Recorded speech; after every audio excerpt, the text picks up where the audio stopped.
আসসালামু আলাইকুম শিক্ষার্থীরা, কি অবস্থা সবার? কেমন আছো সবাই? সবার অলরেডি কলেজ লাইফ বেশ কিছুদিন শুরু হয়ে গিয়েছে এবং হয়তো এখনো তোমরা কলেজ লাইফ শুরু করেছো, সেই চমৎকার একটা অনুভূতির মধ্যে আছো। কিন্তু আমরা আসলে তোমাদের শিক্ষক হিসেবে বা শিক্ষকের চাইতেও সিনিয়র ভাই হিসেবে তোমাদের স্বপ্ন ভঙ্গ কিছুটা করতে চাই এখন থেকেই। না হলে তোমাদের সিনিয়রদের ব্যাচে কিন্তু অলরেডি দেখেছো যে এইচএসসি 25 ব্যাচে স্বপ্নভঙ্গটা কিভাবে হয়েছে। অ্যাডমিশনে গিয়ে তো আসলে অনেকেরই স্বপ্নভঙ্গ অনেকভাবে হয়, সেটা খুব প্যাথেটিক। কিন্তু এইচএসসি তে রেজাল্ট নিয়ে সবাই খুব খুশি থাকে, কিন্তু দেখতে পাচ্ছ এইচএসসি রেজাল্ট করাটাও কত কঠিন হয়ে গিয়েছে। কঠিন মিনিং মানে বাস্তবতা কিন্তু এইটাই, মানে যদি ঠিক মতো খাতা ইভ্যালুয়েশন করা হয়, যদি ঠিক মতো স্ট্যান্ডার্ড কোশ্চেন করা হয়, তাহলে কিন্তু বাংলাদেশের সত্য চিত্র এটাই। মানে আমরা পড়াশোনাটার মান অনেক কমিয়ে দিয়েছি, ইভেন প্যান্ডেমিকের পরে আমাদের অ্যাটেনশন স্প্যান কমেছে, সবকিছু মিলিয়ে। তো যাই হোক, 27 ব্যাচের জন্য আমরা অন্তত এইটা চাই যেন এই 2 বছরে তোমাদেরকে একটা বেস্ট হেল্প করতে পারি। এটা তোমরা 10 মিনিট স্কুল থেকে নাও বা না নাও, তোমরা যেন চমৎকার ভাবে পড়াশোনা করতে পারো এবং এইচএসসি এবং তোমাদের আফটার লাইফ অর্থাৎ ইউনিভার্সিটি লাইফটা যেন চমৎকার হয়, তোমরা যেন তোমাদের ডিজায়ার্ড ইউনিভার্সিটিতে ভর্তি হতে পারো। এই জন্যই আমরা তোমাদের কাছে আসি, বারবার তোমাদের সাথে কথা বলি। তো যাই হোক, তোমাদের কলেজ লাইফ কেমন লাগছে? ইকোনমিক্স ক্লাস বেসিক্যালি কেমন লাগছে একটু কমেন্টে জানাও। আচ্ছা, শেফা সালাম দিয়েছো, হিমু সালাম দিয়েছো, জাহান, অনেকেই সালাম দিয়েছো, সবাইকে ওয়ালাইকুম আসসালাম। এখন আমাকে বলো যে কলেজ লাইফ তোমাদের কেমন যাচ্ছে? কলেজে অর্থনীতি ক্লাস তোমাদের কেমন লাগছে? কমেন্ট সেকশনে জানাও যে অর্থনীতি সাবজেক্টটা অলরেডি তোমরা যেটা পড়ছো ক্লাসে কেমন লাগছে। যদিও তোমরা প্রথম পত্রের প্রথম অধ্যায় দ্বিতীয় অধ্যায়, কোনো কলেজে দ্বিতীয় পত্রের প্রথম অধ্যায় দ্বিতীয় অধ্যায় পড়ানো হচ্ছে, বাট আমি তোমাদের কিন্তু অলরেডি বেশ কিছু ডেমো ক্লাস নিয়েছিলাম। সেই ডেমো ক্লাস হয়তো তোমরা করেছো বা করো নাই অনেকে। সেখানে আমি প্রথম পত্রের দ্বিতীয় অধ্যায় আমি পড়িয়েছি, প্রথম পত্রের প্রথম অধ্যায় কাইফ পড়িয়েছে। সো বেশ কিছুদিন যাওয়ার পরে আজকে একটা তোমাদের ডেমো ক্লাস নিচ্ছি। এই কারণে আমি ভাবলাম যে দ্বিতীয় পত্রের সপ্তম অধ্যায়টা তোমাদের পড়িয়ে দিই। এইটা হয়তো তোমাদের এই টার্ম পরীক্ষায় নাও থাকতে পারে, হয়তো সেকেন্ড টার্ম পরীক্ষায় থাকবে। বাট এই ক্লাসটা করলে, মানে এই ক্লাসটার যেটা মূল উদ্দেশ্য, মানে ইকোনমিক্স যে কঠিন না, ইকোনমিক্স যে সহজ, এই ব্যাপারটা যেন তোমরা বোঝো। তাহলে আমি এই চ্যাপ্টারটা কেন সিলেক্ট করলাম? দ্বিতীয় পত্রে কিন্তু অত বেশি ম্যাথমেটিক্যাল ব্যাপার স্যাপার নাই। দ্বিতীয় পত্রে ধরো ওই যে জনসংখ্যা যে অধ্যায়টা, চতুর্থ অধ্যায়, সপ্তম অধ্যায়, এই অধ্যায়গুলোতে ম্যাথ আছে। তো দ্বিতীয় পত্রের সবচেয়ে কঠিন অধ্যায় যদি তুমি বলো স্টুডেন্টদের কাছে মনে হয়, তাহলে সেটা সপ্তম অধ্যায়। তো এই অধ্যায়টা আমি সিলেক্ট করেছি যে যেন এই অধ্যায়, মানে যেটা সবাই সবচেয়ে কঠিন মনে করে, সেই অধ্যায়টা পড়ে তুমি কতটুকু বুঝতে পারো। এবং তোমরা আজকে যারা এসছো এর মধ্যে অনেকেই হয়তো কনফিউজ যে আমার কি কোর্সটাতে ভাই ভর্তি হওয়া উচিত 10 মিনিট স্কুলের। এই ডিসিশন তোমাকে নিতে হবে। তুমি আজকে ক্লাসটা করো, দেখো, বোঝো, তারপরে তোমার যদি মনে হয় যে হ্যাঁ ভর্তি হওয়া উচিত, তাহলে তোমরা হবা। তো কিভাবে আমরা পড়াই একটু তোমাদেরকে বলি সুবিধার্থে। আচ্ছা ভাইয়া, আমি শুনছি যে অর্থনৈতিক বিষয় নাকি অনেক কঠিন।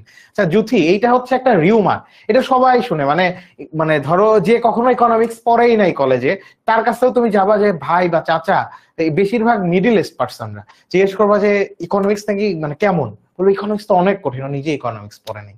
তো যে ইকোনমিক্স পড়ে নাই তার কাছে শুনে শুনে মুখে মুখে এই ব্যাপারগুলা ঘটছে। আচ্ছা, একজন বলছে যে ক্লাসে তেমন কোনো কিছুই পড়াই নাই এখনো। আহ আচ্ছা, ক্লাসে এখনো পড়ানো শুরু করে নাই, হাফ ইয়ারলি এক্সাম সেকেন্ড পেপারের এন্ড ফার্স্ট পেপারের সেকেন্ড চ্যাপ্টার আছে। আচ্ছা শোনো, আমি তোমাদেরকে বলি 10 মিনিট স্কুলে আমরা কিভাবে পড়াচ্ছি। 10 মিনিট স্কুলে আমাদের ইকোনমিক্স ক্লাস হয় সপ্তাহে 2টা করে, এবং আমরা এই পুরা কোর্সটা অর্থাৎ প্রথম পত্র এবং দ্বিতীয় পত্র, যেটা তোমাদের পরীক্ষার জন্য 2 বছর টাইম আছে, কিন্তু আমরা 10 মাসে, 8 থেকে 10 মাসে, 10 মাসও লাগবে না হোপফুলি, আমাদের যেটা প্ল্যান করা আছে সেটা হচ্ছে আগামী, এই যে আমাদের যে কোর্সটা শুরু হয়েছে সেটা আগামী 8 মাসের মধ্যে আমরা প্রথম পত্র এবং দ্বিতীয় পত্রের 10-10-20টা অধ্যায় তোমাদের শেষ করে দিব। এবং ক্লাসে আমরা কিভাবে পড়াই, ক্লাসে আমাদের স্লাইড থাকে, স্লাইডে আমরা দাগাই তোমাদেরকে পড়াই, এই স্লাইড গুলো তোমরা পেয়ে যাবা। এর বাইরে প্রত্যেক ক্লাসের জন্য তোমাদের আলাদা পিডিএফ ক্লাস নোট তৈরি করা হয়। ক্লাস নোটটা আমরা কিভাবে তৈরি করছি, ক্লাস নোটটা হচ্ছে তোমাদের বিভিন্ন 3-4টা রাইটারের বই থেকে যেই জিনিসগুলো তোমাদের লাগবে, যেই জিনিসগুলো বোর্ডে লাগবে, এই জিনিসগুলোকে গুছিয়ে আমরা একটা পিডিএফ তোমাদের নোট তৈরি করছি। এটা আমরা তোমাদেরকে দিয়ে দিব, তোমরা এটা অ্যাপ থেকে ডাউনলোড করে নিতে পারবে। ডাউনলোড করে যদি মনে করো যে তোমরা ফোনে বা ল্যাপটপে বা ট্যাবে পড়বা, সেটাও ওকে। আবার তোমরা চাইলে এটার হার্ড কপি প্রিন্ট করে নিয়ে নিতে পারো। এরপরে প্রত্যেকটা ক্লাস শেষ হওয়ার পরে ধরো আজকে যদি এটা যদি একটা তোমাদের পেইড ব্যাচের ক্লাস হতো, তাহলে এই ক্লাসটা আজকে তোমাদের শেষ হতো, আগামীকালকে সকাল 10টা থেকে রাত 10টার মধ্যে তোমরা একটা পরীক্ষা দিতে পারতে, মানে যতটুকু পড়ানো হয়েছে ততটুকুর উপরে তোমাদের একটা এমসিকিউ এক্সাম হতো। এবং প্রত্যেক চ্যাপ্টার শেষ হওয়ার পরে তোমাদের কিউএনএ সেশন থাকে, কোশ্চেন এন্ড আনসার সেশন। আজকে শুক্রবারেই ছিল দ্বিতীয় অধ্যায়, প্রথম পত্রের দ্বিতীয় অধ্যায়টা আমি পড়াইছি যতটুকু, সেটার উপরে আজকে ছিল কিউএনএ সেশন, যেখানে জুমে স্টুডেন্ট তোমরা সরাসরি যুক্ত হয়ে আমাকে কোশ্চেন করতে পারবা যে তোমরা কি বোঝো নাই, আমি সরাসরি তোমাদের জুম সেশনে বোঝাই দিব। এবং আমরা 3-4টা চ্যাপ্টার শেষ হওয়ার পরে প্রত্যেক এই 3-4টা চ্যাপ্টারের জন্য এমসিকিউ প্র্যাকটিস করব। সেটাও আমরা মানে ক্লাসে প্র্যাকটিস গুলা করাই দিই। এর বাইরেও তোমাদের যেই নোট দেই সেখানেও তোমাদের প্রচুর বোর্ড স্ট্যান্ডার্ড এমসিকিউ এবং সিকিউ দেওয়া থাকে। এইটা আমাদের মোটামুটি আউটলাইন। তো চলো আমরা পড়াশোনাটা শুরু করবো। আচ্ছা, একজন জিজ্ঞেস করছো যে শাহিদুল ইসলাম ভাই আপনার নাম কি? গুড, আমার পরিচয়টা দেওয়া উচিত। আমার নাম হচ্ছে জাফর ইমাম। আমি জাহাঙ্গীরনগর বিশ্ববিদ্যালয় থেকে ইকোনমিক্সে অনার্স মাস্টার্স কমপ্লিট করেছি। বর্তমানে একটা ছোট্ট পরিচয় আছে, আমি ঢাকা কমার্স কলেজে ইকোনমিক্স ডিপার্টমেন্টে লেকচার হিসেবে রিসেন্টলি জয়েন করেছি। আর 10 মিনিট স্কুলে দীর্ঘদিন ধরে পড়াতাম আমার স্টুডেন্ট লাইফ থেকে, সো এই জন্য কন্টিনিউ করা। লাস্ট 2 বছর আমি 10 মিনিট স্কুলের ইকোনমিক্স পড়িয়েছি। This is the 3rd year যে আমি তোমাদের ইকোনমিক্স পড়াচ্ছি। তো এই হলো ছোট করে পরিচয়। আচ্ছা, পুষ্প বলেছে ভাইয়া আমি পেইড ব্যাচের স্টুডেন্ট, আপনার ক্লাস করে অনেক ভালো লাগে। থ্যাংক ইউ পুষ্প, তুমি কিন্তু একটা বুদ্ধিমানের কাজ করছো। মানে দ্বিতীয় পত্রের 7ম অধ্যায় পড়াতে অনেকদিন বাকি আছে, তোমার একটা গ্লিম্পস অফ আইডিয়া হয়ে যাবে। তো যাই হোক, দেখো আমাদের অধ্যায়ের নাম হচ্ছে মুদ্রাস্ফীতি। তো মুদ্রাস্ফীতি এটার মিনিং কি? ধরো স্ফীতি মানে কি? স্ফীতি মানে কোনো কিছু বেড়ে যাওয়া, মোটা হয়ে যাওয়া। কোনো কিছু স্ফীত হয়ে গেছে মানে মোটা হয়ে গেছে। তো নাম থেকেই তোমরা বুঝতেছো মুদ্রাস্ফীতি মানে কোনো কারণে মুদ্রা বা টাকা মোটা হয়ে গেছে, স্ফীত হয়ে গেছে, এটা আক্ষরিক অর্থ বোঝায়। তো এইটার তাহলে ভেতরকার অর্থটা কি? মুদ্রাস্ফীতি বলতে বোঝানো হচ্ছে যদি ক্রমাগতভাবে জিনিসপত্রের দাম বৃদ্ধি পায় বা অর্থের ক্রয় ক্ষমতা হ্রাস পায়, তখন তাকে মুদ্রাস্ফীতি বলে। সোজা কথায় যদি তুমি জিজ্ঞেস করো যে ভাইয়া মুদ্রাস্ফীতিকে আমি খাতা কলমে লিখতে চাই না, মুখে বলতে চাই, তাহলে জিনিসপত্রের যদি দাম বেড়ে যায় তাহলে সেই ঘটনাটাকে মুদ্রাস্ফীতি বলে। কিন্তু তুমি যদি ইকোনমিক্সের ভাষায় বলতে চাও তাহলে হঠাৎ করে কোনো কিছুর দাম বেড়ে গেছে, 10 দিন বা 5 দিন হলো, এরপরে আবার দাম কমে যেতে পারে, এই ঘটনাটাকে মুদ্রাস্ফীতি বলা হয় না। মুদ্রাস্ফীতি হচ্ছে এই দাম বৃদ্ধিটা ক্রমাগত হতে হবে। একটা জিনিসের দাম বাড়ছে, 6 মাস ব্যাপী এটা স্টে করতেছে, 3 মাস ব্যাপী স্টে করতেছে, এই জন্য বলা হয় যে যদি দ্রব্যমূল্য ক্রমাগতভাবে বৃদ্ধি পায় বা অর্থের ক্রয় ক্ষমতা হ্রাস পায়, তখন সেই ঘটনাকে মুদ্রাস্ফীতি বলে। অর্থের ক্রয় ক্ষমতা হ্রাস পাওয়া বলতে কি বোঝায়? ধরো আমার কাছে লেটসে একটা 500 টাকার বা 100 টাকার একটা ধরো নোট আছে, ঠিক আছে? ধরো আমার কাছে একটা 100 টাকার বা ধরো একটা 1000 টাকার আমার কাছে নোট আছে। দেখো 1000 টাকার একটা নোট। এখন এই 1000 টাকার একটা নোট কেন গুরুত্বপূর্ণ আমার কাছে বা কেন দামি? এটা তো একটা কাগজ, এটার কোনো মূল্য নাই। এইটা আমার কাছে গুরুত্বপূর্ণ এই কারণে এই 1000 টাকা দিয়ে আমি বেশ কিছু দ্রব্য সামগ্রী ক্রয় করতে পারি। তার মানে একটা অর্থের মূল্য কেমন এটা নির্ধারিত হয় সেই টাকাটা দিয়ে কতটুকু দ্রব্য সামগ্রী কেনা যায়। তো একটা 100 টাকার চেয়ে একটা 1000 টাকার নোট কেন বেশি মূল্যবান? এইটার মানে 1000 টাকার অর্থের মূল্য কেন বেশি? কারণ 1000 টাকার একটা নোট দিয়ে বেশি পরিমাণ দ্রব্য সামগ্রী কেনা যায় কম্পেয়ার টু 100 টাকার একটা নোট। তো তার মানে ক্রয় ক্ষমতা বলতে বোঝানো হচ্ছে যে কোনো একটা মানে স্পেসিফিক টাকা দ্বারা বা নোট দ্বারা কি পরিমাণ দ্রব্য সামগ্রী কেনা যায়। তো মুদ্রাস্ফীতি যদি হয় তখন অর্থের ক্রয় ক্ষমতা হ্রাস পায়। এটার মিনিং কি? ধরো আমার কাছে 1000 টাকার একটা নোট আছে, 1000 টাকার একটা নোট আছে। এখন ধরো একটা ফ্রাইড চিকেনের দাম, এক পিস ফ্রাইড চিকেনের দাম হলো 100 টাকা। তাহলে এই 1000 টাকার নোট দ্বারা কয়টা ফ্রাইড চিকেন কেনা যাবে? প্রত্যেকটা ফ্রাইড চিকেনের দাম 100 টাকা। তো তোমরা একটু আমাকে কমেন্ট সেকশনে জানাও তো যে 100 টাকা প্রত্যেক পিস ফ্রাইড চিকেনের দাম, তাহলে 1000 টাকা দিয়ে কয়টা ফ্রাইড চিকেন কেনা যাবে? 10টা। এখন কোনো কারণে ধরো মুদ্রাস্ফীতি ঘটলো, মানে জিনিসপত্রের দাম বেড়ে গেল, তাহলে ফ্রাইড চিকেনের দাম 100 টাকা থেকে ধরো 200 টাকা হয়ে গেছে। তাহলে ফ্রাইড চিকেনের দাম যদি 200 টাকা হয়, 1000 টাকার একটা নোট দিয়ে কয়টা ফ্রাইড চিকেন কেনা যাবে? 5টা কেনা যাবে। তার মানে এই দেখো, আগে কেনা যেত 100 টাকা করে যখন ছিল ফ্রাইড চিকেন, 10টা কেনা যেত, এই 1000 টাকার নোট দিয়ে এখন আমি 5টা কিনতে পারতেছি। মানে এই যে অর্থের ক্রয় ক্ষমতা, 1000 টাকার একটা নোট, তার কিন্তু ক্রয় ক্ষমতা হ্রাস পাইছে বা কমে গেছে। এই কারণে বলা হচ্ছে যে এখানে অনেক কিছু বলছে, ঠিক আছে? তো আমি তোমাদেরকে স্পেসিফিক লিখে দিচ্ছি যে মুদ্রাস্ফীতির ডেফিনেশনটা, মানে বইয়ের ভাষায় না লিখে মানে আমি যেভাবে লিখে দিচ্ছি এইভাবে লিখলে তোমাদের জন্য সেটা বেস্ট হবে।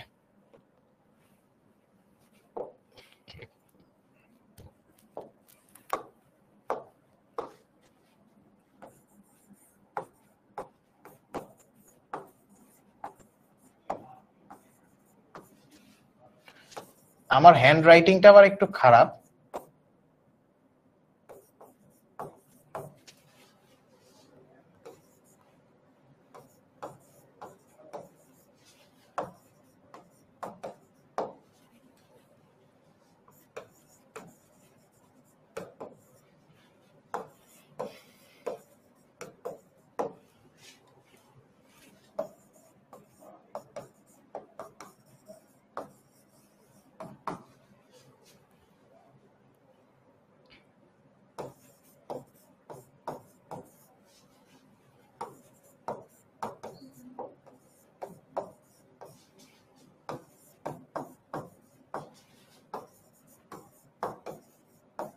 তবে তাকে মুদ্রাস্ফীতি বলে। এইটা হচ্ছে মুদ্রাস্ফীতির মূল ডেফিনেশন। ডেফিনেশনটা কি বুঝতে পারছো? একটু কমেন্টে জানাও তো। যে আচ্ছা, একজন জিজ্ঞেস করছে ক্লাসটা কি গ্রুপে আপলোড হবে? না, এই ক্লাসটা গ্রুপে আপলোড হবে না। এখানে জাস্ট তোমরা যারা আছো, মানে যারা রেজিস্ট্রেশন করছিল শুধুমাত্র তাদের জন্য। তো দেখো ডেফিনেশনটা কি বুঝতে পারছো? যদি দ্রব্যমূল্য ক্রমাগতভাবে বৃদ্ধি পায়, এখানে খুব ইম্পর্টেন্ট একটা জায়গা হলো ক্রমাগতভাবে বৃদ্ধি পাওয়া। হ্যাঁ, ক্রমাগতভাবে বৃদ্ধি, হঠাৎ করে বাড়ছে। মনে করো চিপসের, মানে ধরো ফ্রাইড চিকেনের দাম 100 টাকা করে ছিল, হঠাৎ করে 120 টাকা হয়ে গেছে, 7 দিন পর আবার কমে আসলো, তাহলে সেইটাকে মুদ্রাস্ফীতি বলা হবে না। এই দামটা বাড়ার পরে দীর্ঘদিন টিকে থাকতে হবে, 3 মাস 6 মাস এরকম ঘটনা। ঠিক আছে? আচ্ছা, একজন বলছে যে দ্রব্যমূল্যের স্তর বেড়ে যাওয়াকে মুদ্রাস্ফীতি বলে। হ্যাঁ, দ্রব্যমূল্যের স্তর যদি বলো তাহলে আর ক্রমাগত বলারই দরকার নেই। এটার একটা পার্থক্য আছে। মানে মানে মানে দ্রব্যমূল্যের স্তর বলতে একটা স্পেসিফিক, ধরো দাম স্তর, দাম আর দাম স্তরের মধ্যে কিন্তু পার্থক্য আছে।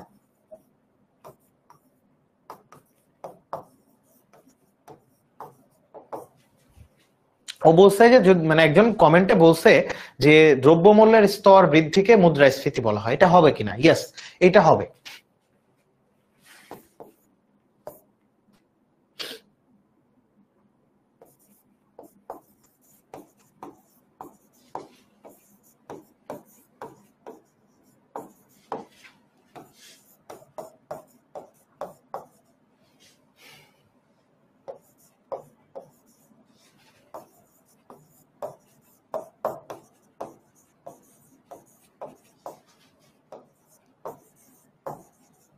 মুদ্রাস্ফীতি বলে।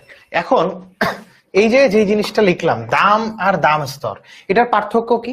ধরো এই যে একটা কলম, এই কলমের দাম 10 টাকা, এইটাকে বলা হচ্ছে দাম। স্পেসিফিক কোন একটা প্রোডাক্টের দামকে বলা হয় দাম বা প্রাইস। এখন দাম স্তর, যেটাকে ইংলিশে বলতেছে প্রাইস লেভেল, এইটা কি? সেটা হচ্ছে ধরো আমি একটা ফুড বাস্কেট নিলাম, এই বাস্কেটের মধ্যে আমার যে নিত্য প্রয়োজনীয় পণ্যগুলো আছে, চাল ডাল তেল জ্বালানি তেল ওষুধ, মানে একটা মানুষ বেঁচে থাকার জন্য, জীবন ধারণের জন্য যে জিনিসপত্রগুলো দরকার সেই বাস্কেটের মধ্যে নেওয়া হয়, নিয়ে সেইটার একটা এভারেজ দাম হিসাব করা হয়। এইটাকে বলা হচ্ছে দাম স্তর। এই দাম স্তর নির্ধারণের কাজ কার? একটা দেশের সেন্ট্রাল ব্যাংক, অর্থাৎ সেন্ট্রাল ব্যাংক অথবা Bangladesh bureau of statistics, BBS বলা হয়। এরা কি করে? এরা হচ্ছে ধরো যে কোনো একটা জিনিসের দাম, এটা হলো মাইক্রো ইকোনমিক্স এর ইস্যু। তোমরা পড়ছো না যে অর্থনীতির পার্টকে প্রধানত 2 ভাগে ভাগ করা হয়? এটা হচ্ছে প্রথম পত্রের প্রথম অধ্যায়ে আছে। যে এই যে আমরা ইকোনমিক্স পার্ট করি, এটা পড়ার সুবিধার্থে 2 ভাগে ভাগ করা হয়েছে। একটা মাইক্রো ইকোনমিক্স বা ব্যষ্টিক অর্থনীতি, আর একটা ম্যাক্রো ইকোনমিক্স বা সামষ্টিক অর্থনীতি। তো মাইক্রো ইকোনমিক্সে কি হয়? মাইক্রো ইকোনমিক্সে একজন ব্যক্তির অথবা একটা স্পেসিফিক একটা ফার্মের বা একটা উৎপাদন প্রতিষ্ঠানের যে অর্থনৈতিক বৈশিষ্ট্য আছে সেগুলো নিয়ে আলোচনা করে। ম্যাক্রো ইকোনমিক্স কি করে? ম্যাক্রো ইকোনমিক্স একটা দেশের সকল জনগণের বা সকল ফার্মের বা সকল প্রতিষ্ঠানের, হ্যাঁ, অর্থনৈতিক যে বৈশিষ্ট্য এগুলোকে একসাথে আলোচনা করে। তো একটা পণ্যের দাম, এটা একটা মাইক্রো ইকোনমিক্স এর ইস্যু। আর দাম স্তর হলো একটা ম্যাক্রো ইকোনমিক্স এর ইস্যু। অর্থাৎ দাম স্তর হচ্ছে একটা বাজারের অনেকগুলা পণ্য নিয়ে, নিত্য প্রয়োজনীয় পণ্য নিয়ে একটা দেশের সেন্ট্রাল ব্যাংক যে ওই দেশের পণ্যগুলার দাম কেমন এটা হিসাব করে। তো যদি আমরা বলি যে দাম স্তর বৃদ্ধির ঘটনাকে মুদ্রাস্ফীতি বলে, দাম স্তর একদিনে বেড়ে যায় না, দাম একদিনে বাড়তে পারে। একটা কলমের দাম 10 টাকা ছিল 12 টাকা হয়ে গেল। আর দাম স্তর মানে তো শুধু একটা কলম না, অনেকগুলা পণ্য। তো দাম স্তর বাড়া মানে অনেকগুলা পণ্যের দাম বাড়ছে। তখন তুমি আর ক্রমাগত বৃদ্ধি পায় এই কথাটা না বললেও চলবে। তুমি যদি শুধু বলো দাম স্তর বৃদ্ধির ঘটনাকে মুদ্রাস্ফীতি বলে তাহলে ওকে। তো এখন গেল। তো এখন দেখো তোমাদের পরীক্ষায় এমসিকিউ এর জন্য দুইজন ইকোনমিস্টের যে মুদ্রাস্ফীতির সংজ্ঞা এটা মাথায় রাখতে হবে। এটা এমসিকিউ তেও আসে, বড় সময় কতেও চলে আসে। একজন হচ্ছে অধ্যাপক অর্থনীতিবিদ ক্রাউথার, আর একজন হচ্ছে কুলবর্ন। তো ক্রাউথার কি বলছে, যে ক্রাউথারের মতে মুদ্রাস্ফীতি এরূপ একটি পরিস্থিতি যখন অর্থের মূল্য ক্রমাগত হ্রাস পায়, অর্থাৎ দ্রব্যের দাম ক্রমেই বৃদ্ধি পায়। ঠিক আছে, তো এটা কিছুই করার নাই, এটা তোমাদের একটু কষ্ট করে মনে রাখতে হবে। আমি তোমাদের একটা মানে পন্থা বলে দিতে পারি, যে ক্রাউথারের সাথে হচ্ছে অর্থের মূল্য ক্রমাগত হ্রাস পায়। এমসিকিউতে যদি আসে, এমসিকিউতে এই সংজ্ঞাটা দিয়ে বলবে এটা কোন অর্থনীতিবিদের, এটা কি ক্রাউথারের, কুলবর্নের, আরো 2-3 জন অর্থনীতিবিদ দিয়ে দিল। এমসিকিউ এ পারার জন্য বুদ্ধিটা শেখাই দিচ্ছি, সিকিউ এর জন্য কিছু করার নাই, মুখস্থ করা লাগবে। এমসিকিউ এর জন্য বুদ্ধি হলো যে ক্রাউথার অর্থের মূল্য ক্রমাগত হ্রাস পায়, এটা হলো একটা কিওয়ার্ড, ক্রাউথারের সাথে এটা মনে রাখবা। আর অধ্যাপক কুলবর্ন কি বলছে, অধ্যাপক কুলবর্ন বলছে যে মুদ্রাস্ফীতি হলো এরূপ একটি পরিস্থিতি যেখানে অধিক পরিমাণ অর্থ স্বল্প পরিমাণ দ্রব্য সামগ্রীর পশ্চাতে ধাবিত হয়। মানে ব্যাপারটা কি, মুদ্রাস্ফীতি কখন ঘটে? মুদ্রাস্ফীতি ঘটে তখন, মনে করো একটা বাজারে 5 পিস ইলিশ মাছ আছে, আগামীকালকে পহেলা বৈশাখ। এখন বাজারে মনে করো 50 জন মানুষ ইলিশ মাছ কিনতে আসছে, যে আগামীকাল পহেলা বৈশাখ, ইলিশ মাছ কিনতে হবে। তো প্রত্যেকের পকেটেই টাকা, প্রত্যেকের পকেটে 5,000, 10,000, 20,000 করে টাকা, কিন্তু ইলিশ মাছ আছে 5টা। একজন বললো ভাই ইলিশ মাছটা আমাকে দেন, আমি 1,000 টাকা দেবো।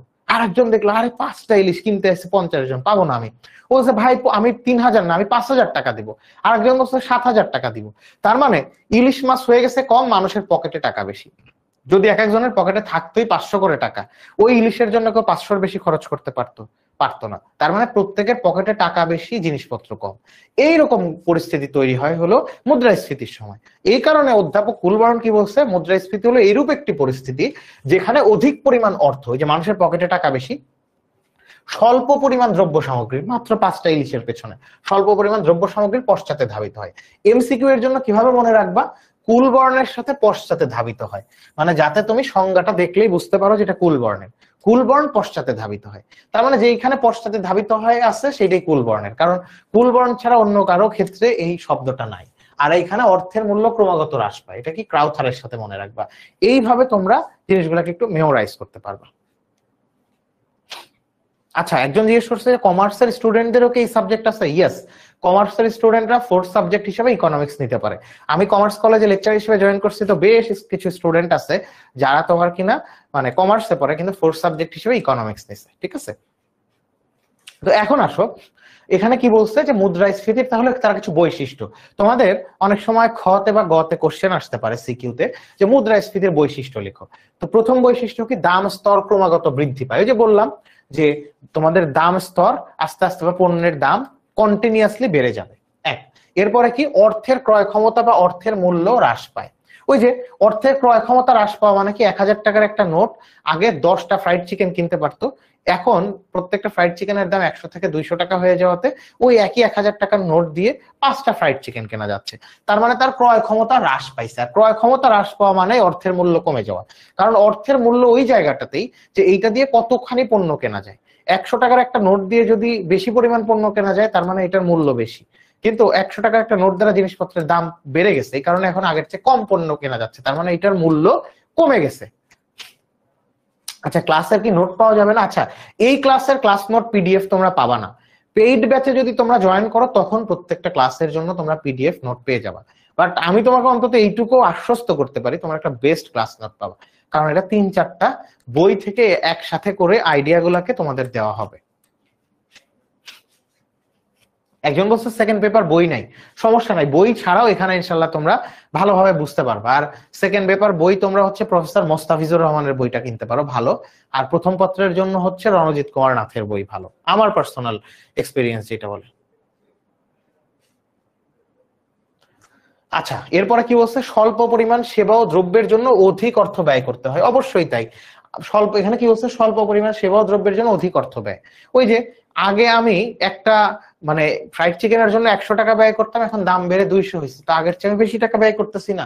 সেটাই, সামগ্রিক যোগান অপেক্ষা সামগ্রিক চাহিদা বৃদ্ধি পায়, এইটাকে একটা গোল্লা দিয়ে রাখলাম। এইটা আমরা এই সামনে গেলে এরপরে বুঝতে পারবো যে এইটার ঘটনাটা কি, সামগ্রিক যোগান অপেক্ষা সামগ্রিক চাহিদা বৃদ্ধি পাওয়া মানে কি, এই বৈশিষ্ট্যটা একটু মার্ক করে রাখলাম।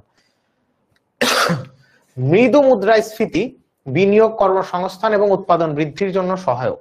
আচ্ছা, শোনো, মুদ্রাস্ফীতি কি পরিমাণে হচ্ছে, মানে জিনিসপত্রের দাম কি আগের চেয়ে 5 থেকে 10% বাড়ছে নাকি 10 থেকে 20% বাড়ছে, এইরকম ভিত্তি করে মুদ্রাস্ফীতিকে কয়েক ভাগে ভাগ করা হয়েছে। এর মধ্যে একটা হচ্ছে ক্রিপিং ইনফ্লেশন বা মানে তোমার হচ্ছে মৃদু মুদ্রাস্ফীতি, আর একটা কি, আর একটা হচ্ছে ওয়াকিং ইনফ্লেশন, তারপরে আছে কি যে হাইপার ইনফ্লেশন বা গ্যালোপিং ইনফ্লেশন। তো মৃদু মুদ্রাস্ফীতি কি, জিনিসপত্রের দাম আগের থেকে 5% থেকে যদি 10% এইরকম একটা মাত্রার মধ্যে বৃদ্ধি পায়, তখন সেই ঘটনাটাকে মৃদু মুদ্রাস্ফীতি বলি। তো বলা হয় যে মুদ্রাস্ফীতি কি সবসময় খারাপ? না, মুদ্রাস্ফীতি বা জিনিসপত্রের দাম বেড়ে যাওয়া সবসময় খারাপ নয়। যদি জিনিসপত্রের দাম এই বছর গত বছরের চাইতে 5 থেকে 10% বৃদ্ধি পায়, তাহলে বলা হয় এটা অর্থনীতির জন্য ভালো। কেন? জিনিসপত্রের দাম আগের বছরের চেয়ে এই বছর কিছুটা যদি বাড়ে, তাহলে লাভবান হয় কারা? লাভবান হয় হলো উৎপাদক। সে গত বছরের র ম্যাটেরিয়ালস কিনে জিনিসপত্র তৈরি করছে, তো জিনিসপত্র তৈরি করছিল, এটা সে ভাবছে যে বিক্রি করবে প্রত্যেক মানে পিস 50 টাকা দরে, কিন্তু জিনিসপত্রের দাম হঠাৎ করে বেড়ে গেল, ওইটা 52 টাকা দরে বিক্রি করতেছে। তার মানে বিক্রেতা যে, সে কিন্তু জিনিসপত্র কিনছিল কম দামে, কিন্তু যে তার যে ফাইনাল প্রোডাক্ট সেইটা সে 50 টাকার জায়গায় এখন 52 টাকা পাচ্ছে, তার লাভ বেশি হয়।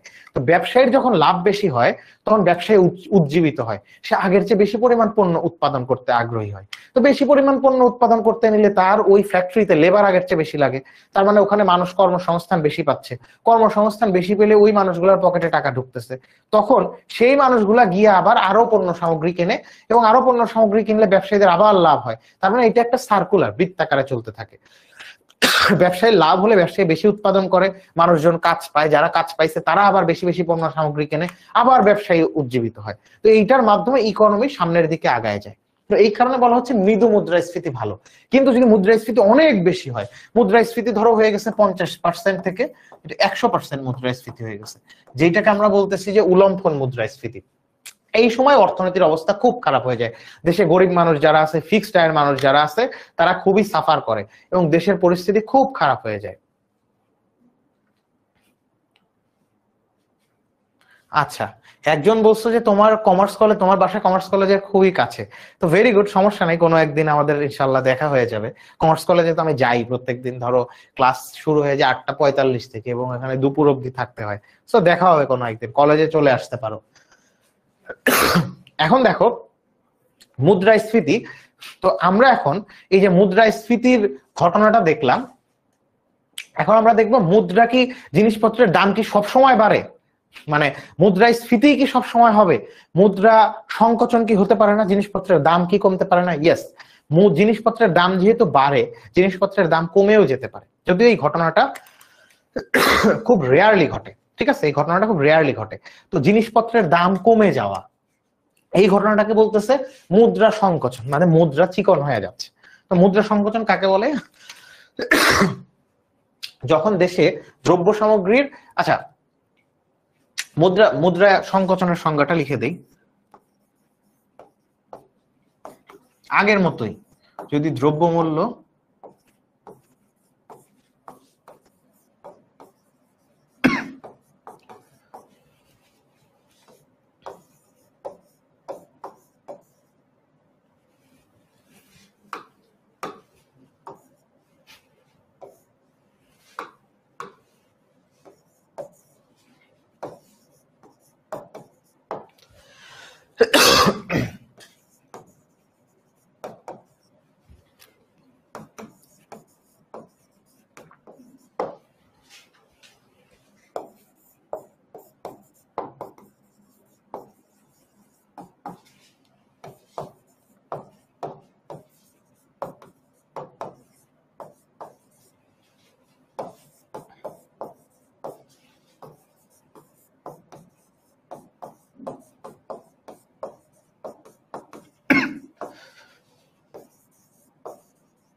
তাহলে মুদ্রা সংকোচন কি আগেরটার বিপরীত, যদি জিনিসপত্রের দাম ক্রমাগত কমতে থাকে, অর্থাৎ অর্থের ক্রয় ক্ষমতা যদি বেড়ে যায়, তখন সেই ঘটনাকে মুদ্রাস্ফীতি বলে।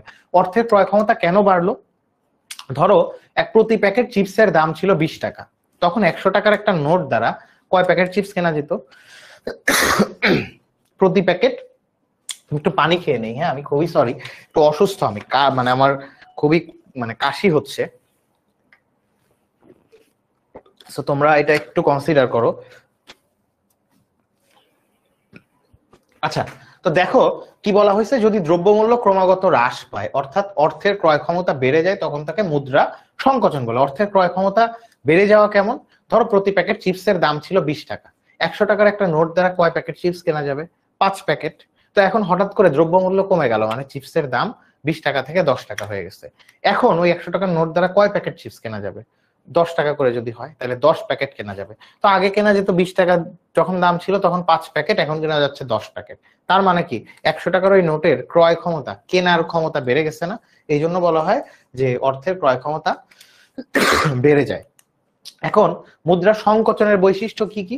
আগেরটার উল্টা, একই রকম। ঠিক আছে, মুদ্রা সংকোচন হচ্ছে দাম স্তর হ্রাস পায়।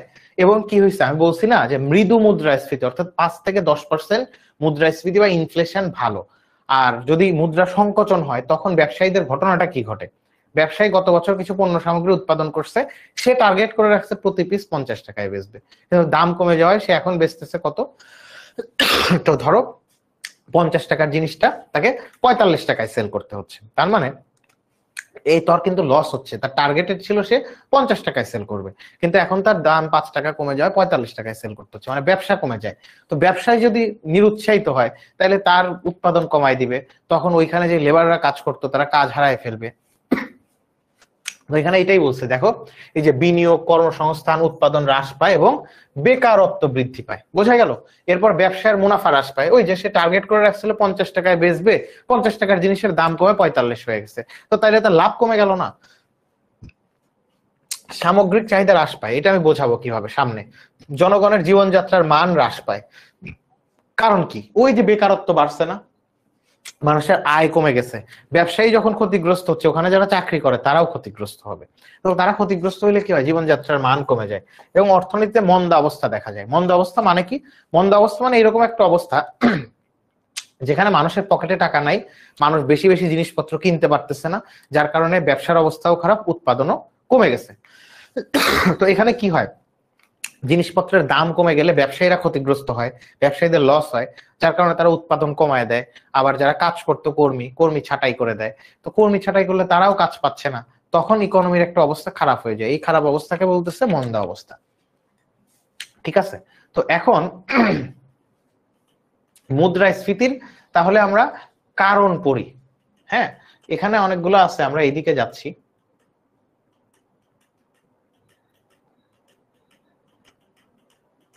অনেক কিছু আছে, তো আমরা এইখানে যাই। মুদ্রাস্ফীতির যে কারণ তোমাদের পরীক্ষায় মূলত আসবে, মুদ্রাস্ফীতির মূল কারণ হচ্ছে দুইটা। যদি আসে যে মুদ্রাস্ফীতির প্রধান কারণ সমূহকে বিশ্লেষণ করো, তো তোমরা কি বলবো? মুদ্রাস্ফীতির মূল কারণ হচ্ছে দুইটা। একটা হচ্ছে এখানে এখানে তোমার দেখো বেশ কিছু, 4টা দেওয়া আছে, কিন্তু 4টার মধ্যেও দুইটা তোমরা 4 ভাগে ভাগ করতে পারো। এই যে এইখানে 4 শ্রেণীতে ভাগ করছে, কিন্তু এর মধ্যেও তোমরা 4টাই দিবা। এখানে ধরো মানে আরো কিছু ব্যাখ্যা ট্যাখ্যা আছে, তারপরে প্রাকৃতিক দুর্যোগেই আছে, কিন্তু মূল হলো দুইটা, যে এখানে তোমাদের গ্রাফ ট্রাফের দরকার হয়। এই যে এখানে দেখো বলেই দিছে যে প্রসারিত দৃষ্টিকোণ থেকে সামগ্রিক কারণগুলোকে প্রধান 2 ভাগে ভাগ করা যায়। তো মুদ্রাস্ফীতির যে ঘটনাটা ঘটে, তো এইটাকে প্রসারিত দৃষ্টিকোণ থেকে, মুদ্রাস্ফীতির যে কারণ প্রসারিত দৃষ্টিকোণ থেকে 2 ভাগে ভাগ করে। মুদ্রাস্ফীতি আর মুদ্রা সংকোচন একই কিনা একজন জিজ্ঞেস করলেন, না, কোনোভাবেই এক না। মুদ্রাস্ফীতি মানে জিনিসপত্রের দাম বেড়ে যাওয়া, আর মুদ্রা সংকোচন মানে জিনিসপত্রের দাম কমে যাওয়া, দুইটা সম্পূর্ণ বিপরীত ঘটনা। তো এখন দেখো আমরা তাহলে মুদ্রাস্ফীতি পড়লাম কি এবং এইটার বৈশিষ্ট্য পড়ছি, এখন এরপরে মুদ্রা সংকোচন পড়লাম, এর বৈশিষ্ট্য পড়ছি। তো এখন আমাদের এই চ্যাপ্টারের মূল উদ্দেশ্য মুদ্রাস্ফীতি জিনিসগুলোকে জানা। তো মুদ্রাস্ফীতির মূল কারণ, মুদ্রার প্রসারিত দৃষ্টিকোণ থেকে মুদ্রাস্ফীতির কারণ দুইটা। একটা হচ্ছে চাহিদা বৃদ্ধিজনিত মুদ্রাস্ফীতি, আর একটা ব্যয় বৃদ্ধিজনিত মুদ্রাস্ফীতি। তো চাহিদা বৃদ্ধিজনিত মুদ্রাস্ফীতি কি বলা হচ্ছে? চাহিদা বৃদ্ধিজনিত মুদ্রাস্ফীতি বলা হচ্ছে যে যদি অর্থের যোগান বেড়ে যায় বা মানে চাহিদার পরিমাণ বেড়ে যায় কিন্তু উৎপাদন সেই অর্থে না বাড়ে, তখন সেটা চাহিদা বৃদ্ধিজনিত মুদ্রাস্ফীতি হয়। কেমন? তোমাদেরকে আমি একটু দেখাই।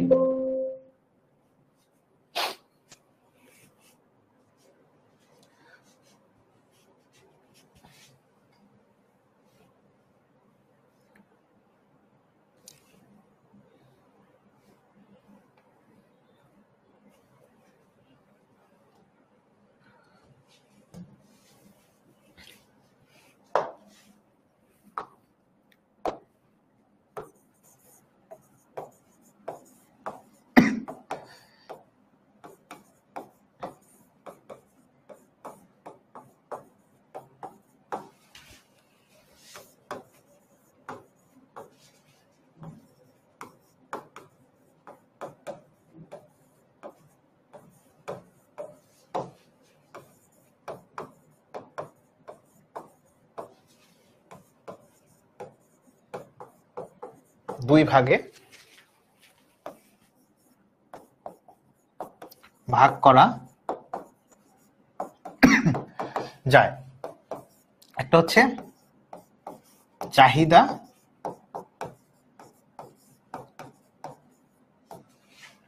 বৃদ্ধিজনিত মুদ্রাস্ফীতি,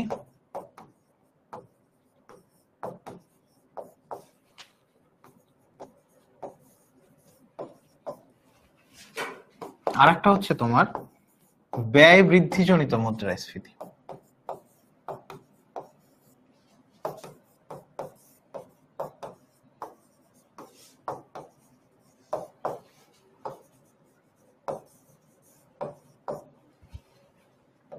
ব্যয় বৃদ্ধিজনিত মুদ্রাস্ফীতি। তো চাহিদা বৃদ্ধিজনিত মুদ্রাস্ফীতিটা এখন আমরা একটু দেখতে চাই।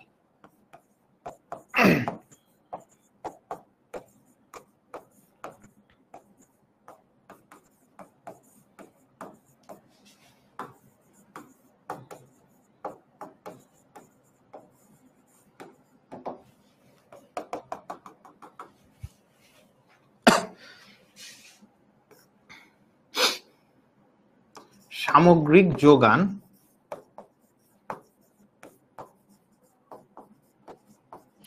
যোগান স্থির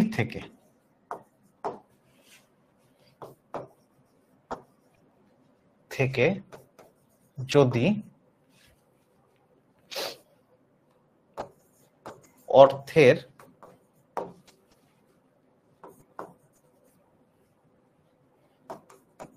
যোগান বেড়ে যায়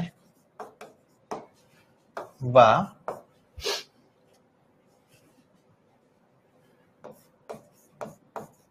জনগণের আয় বেড়ে যায়, তখন সামগ্রিক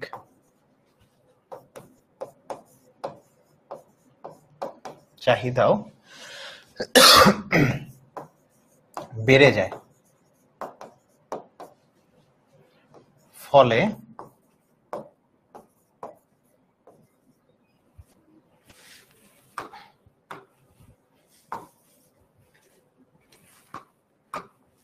মুদ্রাস্ফীতি ঘটে।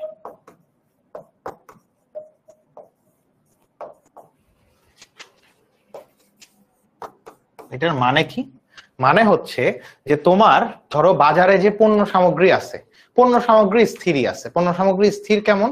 ধরো 5টা ইলিশ মাছই আছে, কিন্তু এখন কি হলো, জনগণের হঠাৎ করে আয় বেড়ে গেল। জনগণের পকেটে আগে থাকতো 2000 করে টাকা, এখন তাদের আয় বেড়ে প্রত্যেকের পকেটে 5000 করে টাকা আছে। তো তার মানে কি? তার মানে হচ্ছে যে পণ্যের যোগান স্থির, কিন্তু প্রত্যেকের হঠাৎ করে পকেটে টাকা বেড়ে গেছে। এটা কেন হতে পারে? যে সরকার ধরো টাকা বেশি ছাপাইছে, সরকার বেশি টাকা ছাপালে জনগণের পকেটে টাকা বেশি যাবে, অথবা হঠাৎ করে সরকারি চাকরিজীবীদের বেতন বাড়ায় দিছে, তাহলে তাদের পকেটে বেশি টাকা চলে গেছে। তো টাকা যখন পকেটে বেশি, তখন তার চাহিদার পরিমাণও বেড়ে যায়, চাহিদার পরিমাণ বেড়ে যায়। যোগান সেমই আছে, পণ্য উৎপাদন সেমই আছে, ইলিশ মাছ 5টাই আছে বাজারে।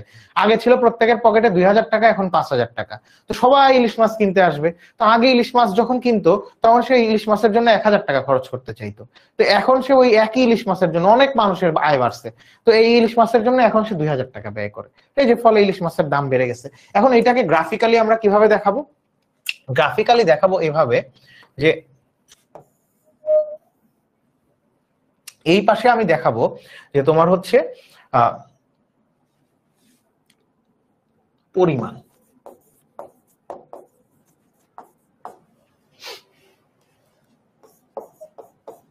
আর এই পাশে হচ্ছে দাম। তো এইটা আমরা প্রথমে একটা যোগান রেখা আঁকবো।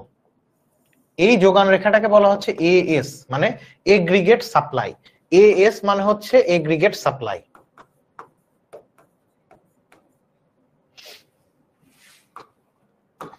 এখানে এগ্রিগেট সাপ্লাই বা এইখানে এটা দ্বারা সামগ্রিক যোগান, হ্যাঁ, সামগ্রিক যোগানকে বোঝানো হচ্ছে, যারা ইংলিশ এগ্রিগেট সাপ্লাই। এখন যোগান রেখা সাধারণত কি হয় বলতো? যোগান রেখা তোমরা পড়ছো? যোগান রেখা পড়ছো কে, যে সাপ্লাই কার্ভ কিন্তু এরকম হয়, মানে ঊর্ধ্বগামী হয়, কিন্তু এইখানে যোগান রেখাটা এরকম হলো কেন? যোগান রেখাটা কিন্তু এরকম ঊর্ধ্বগামী হয়। যারা এখনো যোগান রেখা পড়ো নাই তাদেরকে আমি বলি, প্রথম পত্রের 2য় অধ্যায় তোমাদের যোগান রেখা পড়ায় ফেলানোর কথা। যদি না পড়ে থাকো তাহলে দেখো, এই পাশে পণ্যের দাম আর এই পাশে দেওয়া আছে চাহিদার পরিমাণ। তো যোগান রেখা হয় এরকম ঊর্ধ্বগামী কেন? কারণ জিনিসপত্রের দাম বাড়লে যোগানের পরিমাণ বাড়ে। এটা তো খুবই সহজ ব্যাপার। ধরো একজন পেঁয়াজ বিক্রেতা, প্রতি কেজি পেঁয়াজের দাম যদি 50 টাকা হয়, আর যদি হঠাৎ করে পেঁয়াজের দাম বেড়ে প্রতি কেজি পেঁয়াজ 50 টাকা থেকে 70 টাকা হয়ে গেল, তো যখন 50 টাকা ছিল সেই সময় সে বেশি পেঁয়াজ বিক্রি করতে আগ্রহী হতো, নাকি দাম যখন 70 টাকা কেজি হয়েছে তখন সে বেশি পেঁয়াজ বিক্রি করতে আগ্রহী হতো? তো ডেফিনেটলি যখন দাম বাড়ছে বিক্রেতা তখন বেশি বেশি পেঁয়াজ বিক্রি করতে চাইবে। তো দাম বাড়লে তার মানে দেখো পেঁয়াজ বেশি বেশি বিক্রি করতেছে মানে যোগান বেশি। তো দাম বাড়লে যোগান বাড়ে। দাম আর যোগানের সম্পর্ক সমমুখী। দুইটা সমমুখী সম্পর্কের ক্ষেত্রে যোগান রেখা এরকম ঊর্ধ্বগামী। এবং দেখো এখানে কিন্তু তাই দেখা যাচ্ছে। দাম ধরো যখন 10 টাকা, তখন যোগানের পরিমাণ, এই যাচ্ছি যাচ্ছি যোগানের পরিমাণ ধরো 20 একক। তো হঠাৎ করে দাম বাড়লো, ধরো দাম বেড়ে 15 টাকা হয়ে গেল, তো যাচ্ছি যাচ্ছি যোগান রেখায় ঠেকলাম, নিচে আসলাম, দেখো এই যে যোগানের পরিমাণ 20 থেকে বেড়ে 30 হয়ে গেছে। মানে ডান দিকে যত যাব তত বাড়বে, মানে এখানে কি আছে 0 0, 0 থেকে দূরে যাওয়া মানে বাড়া। তো তার মানে যোগান রেখা এরকম হওয়া দরকার ছিল, কিন্তু যোগান রেখা হয়ে গেল লম্ব অক্ষের সমান্তরাল। দেখো এই যোগানটা হলো স্বল্পকালীন যোগান রেখা। আর এগ্রিগেট সাপ্লাই, এগ্রিগেট যখন আমি বলবো, সামগ্রিক যখন বলবো, তখন এটা একটা দীর্ঘকালীন ইস্যু। তো সামগ্রিক যোগানটা কি? সামগ্রিক যোগান, ধরো একজন বিক্রেতা কোনো একটা পণ্যের বা একটা পণ্যের ক্ষেত্রে সকল বিক্রেতা কি পরিমাণ বিক্রি করতেছে। এই এক মানে ধরো বাজারে কলম, কলমের যোগান মানে শুধুমাত্র কলমের বিক্রেতারা কি পরিমাণ যোগান দিচ্ছে, মানে কলমের বিক্রেতারা যোগান দিচ্ছে। আর এগ্রিগেট সাপ্লাই মানে একটা দেশের সকল জনগণ মানে কি পরিমাণ পণ্য উৎপাদন করতেছে, সেটাকে বলে এগ্রিগেট সাপ্লাই। এইটা একটা দীর্ঘকালীন ঘটনা। কেমন? স্বল্পকালে এরকম হয়, স্বল্পকালে দেখো দাম বাড়ছে, যোগানের পরিমাণ বাড়ছে, দাম কমছে, যোগানের পরিমাণ কমছে। 10 টাকা যখন ছিল যোগানের পরিমাণ কম। তো একজন ধরো উৎপাদক, তার সে কলম উৎপাদন করতেছে, এই কলম উৎপাদন করার জন্য সে কি করছে? কলম উৎপাদন করার জন্য সে একটা ফ্যাক্টরি নিছে, সেখানে শ্রমিক ভাড়া করছে, র ম্যাটেরিয়াল কিনছে। তো হঠাৎ করে কলমের দাম বেড়ে গেলে সে বেশি বেশি কলম একটু উৎপাদন করতে পারে। আবার কলমের দাম হঠাৎ করে 5 টাকা হয়ে গেছে, সে বললে ভাই তোরা থাম, কলমের উৎপাদন একটু কয়েকদিন কমায় রাখ, দেখি জিনিসপত্রের যদি কলমের দাম বাড়ে আবার উৎপাদন করব। সে কিছুদিনের জন্য ঠেকায় রাখলো, কিন্তু এই দাম কমে যাওয়ার ঘটনাটা যদি দীর্ঘদিন 6 মাস ব্যাপী রয়েছে, তখন কি আর সে অপেক্ষা করতে পারবে? পারবে না। কেন? কারণ সে ওইখানে ওই ফ্যাক্টরির ভাড়া টানতেছে, ওইখানে কর্মীর বেতন দিয়ে যাচ্ছে বসায় উৎপাদন না করে। তারপরে আবার কি, ওইটার যে র ম্যাটেরিয়াল আছে, এই র ম্যাটেরিয়াল কালি বা অন্যান্য জিনিস একটা সার্টেন টাইম পর তো নষ্ট হয়ে যাবে।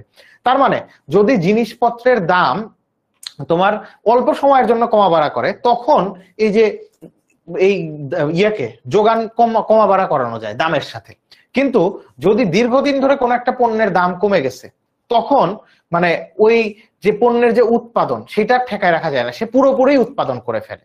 তার মানে দীর্ঘকালে কি হচ্ছে? দীর্ঘকালে হচ্ছে একজন যে উৎপাদক, সে যেহেতু ঘর ভাড়া করছে, সে ফ্যাক্টরি বেতন দিচ্ছে, র ম্যাটেরিয়ালস এর ব্যাপার আছে, এই দীর্ঘকালে যখন সে কি করে, জিনিসপত্রের দাম কেমন এইটা আর হিসাবই করে না। সে তখন চিন্তা করে যে আমার যা যা র ম্যাটেরিয়াল আছে আমি সব পণ্য উৎপাদন করে ফেলবো, উৎপাদন করলে আমার লস কিছুটা কম হবে যদি লাভ নাও হয়। তো তার মানে দীর্ঘকালে একজন উৎপাদক কি পরিমাণ পণ্য উৎপাদন করবে এটা দামের উপর নির্ভর করে না। দীর্ঘকালে বা একটা লম্বা সময় যখন চিন্তা করি, তখন একজন উৎপাদক যা যা র ম্যাটেরিয়ালস কিনছে, কেনার পর তার যে সক্ষমতা অনুযায়ী পুরো পণ্যটাই সে উৎপাদন করে ফেলে র ম্যাটেরিয়ালস থেকে। এখানে দামের উপর কোনো নির্ভরশীল থাকে না। এই কারণে বলা হয় দীর্ঘকালে একটা দেশে কি পরিমাণ পণ্য উৎপাদিত হবে এটা ফিক্সড। দীর্ঘকালে কোনো একটা দেশে কি পরিমাণ পণ্যের যোগান থাকবে এইটা ফিক্সড। ফিক্সড কেমন? তার উৎপাদন সক্ষমতা অনুযায়ী, যে যতগুলো কোম্পানি আছে প্রত্যেকটা কোম্পানি তার সক্ষমতা অনুযায়ী সব পণ্য উৎপাদন করে ফেলছে। দাম কমলে যোগান কম হবে, মানে উৎপাদন কম হবে, দাম বৃদ্ধি হলে যোগান বেশি হবে, এই ঘটনাটা ঘটে না। তো এইখানে দেখো, মনে করো এগ্রিগেট সাপ্লাই এখানে 100, এটার মিনিং হলো যে দেখো দাম ওই পণ্যের 10 টাকা হইলেও সে 100 একক উৎপাদন করে ফেলতেছে, 20 টাকা হলেও 100 একক উৎপাদন করে ফেলতেছে। এই যে যাচ্ছি যাচ্ছি নিচে আসলাম, দেখো 100 একক। এটার মিনিং হলো এগ্রিগেট সাপ্লাই কিন্তু একটা ম্যাক্রো ইকোনমিক ইস্যু, সামষ্টিক অর্থনীতির বিষয়। মানে এগ্রিগেট সাপ্লাই মানে একটা দেশের সকল জনগণ মিলে কি পরিমাণ পণ্য উৎপাদন করতেছে।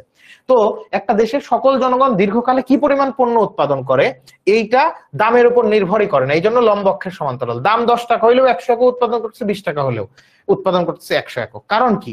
কারণ সে ফ্যাক্টরি ভাড়া করছে, অন্যান্য অনেক কিছু ভাড়া টাড়া করছে, এগুলার যেহেতু একটা খরচ আছে, এই জন্য সে দীর্ঘকালে সব পণ্য উৎপাদন করে ফেলে। এই জন্য লম্ব অক্ষের সমান্তরাল হয়। বোঝা গেছে? তো এখন দেখো,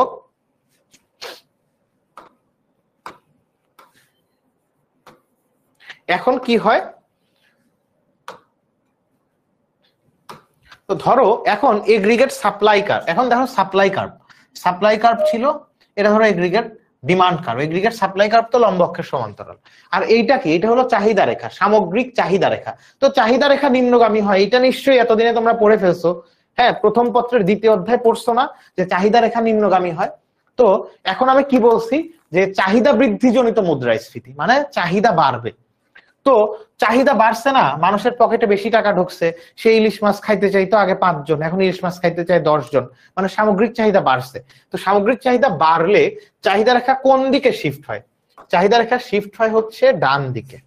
তো চাহিদা রেখা শিফট হয়ে দেখো, এটা এগ্রিগেট ডিমান্ড কার্ভ 1 ছিল, এটা এগ্রিগেট ডিমান্ড কার্ভ 2 হয়ে গেল। তো আমার ভারসাম্য দাম কত? এগ্রিগেট ডিমান্ড কার্ভ 1 এর জন্য, এডি 1 এর জন্য দাম ছিল মনে করো 10 টাকা। এখন এই যে দেখো নতুন ভারসাম্য কোথায়? এখানে। এই যে দাম বেড়ে 20 টাকা হয়ে গেছে। তো দেখো এগ্রিগেট সাপ্লাই স্থির, এই যে সামগ্রিক যোগান স্থির, বলছি না সামগ্রিক যোগান স্থির থেকে, মানে এই যে এগ্রিগেট সাপ্লাই লম্ব অক্ষের সমান্তরাল, মানে 100ই আছে, দাম 20 হোক 10 হোক, এই সামগ্রিক যোগান স্থির।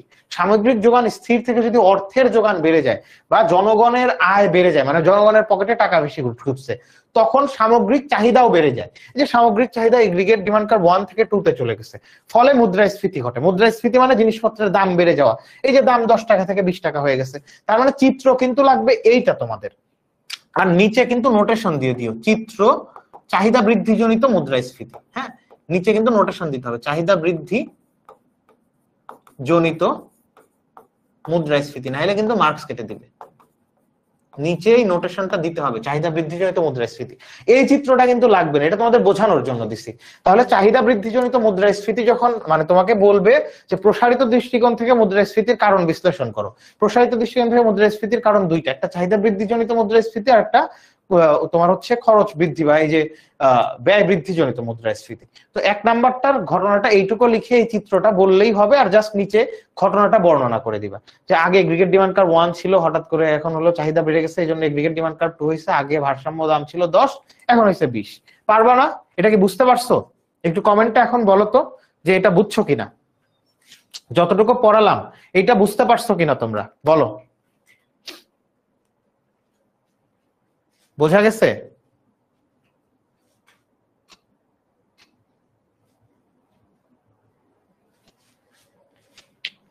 বলো বুঝতে পারছো কিনা।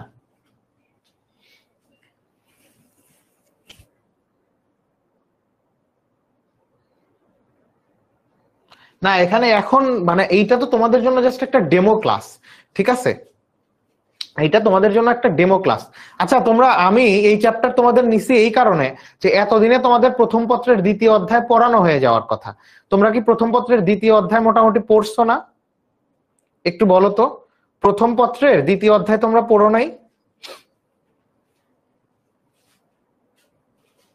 এই জন্যই কিন্তু আমি তোমাদের এই টপিকটা সিলেক্ট করছিলাম। আমি তোমাদের তাইলে আরেকবার একটু এটা দেখাই।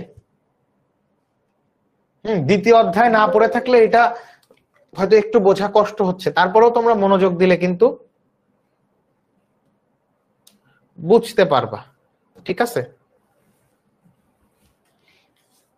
তোমরা আবার একটু দেখো, সেটা হলো আমি কি দেখালাম, যে বলতেছে যে এই যে জিনিসপত্রের দাম বাড়ছে, এই দাম বাড়ার কারণকে 2 ভাগে ভাগ করা হয়েছে। একটা হচ্ছে চাহিদা বৃদ্ধিজনিত মুদ্রাস্ফীতি, আর একটা ব্যয় বৃদ্ধিজনিত মুদ্রাস্ফীতি।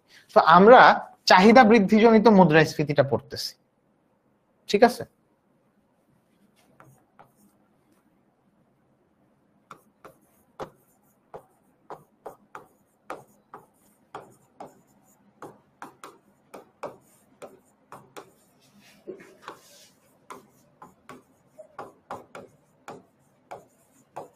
তো এইখানে প্রথমে কি আমি একটা গ্রাফ আঁকতেছি, এই পাশে দাম আর এই পাশে চাহিদার পরিমাণ।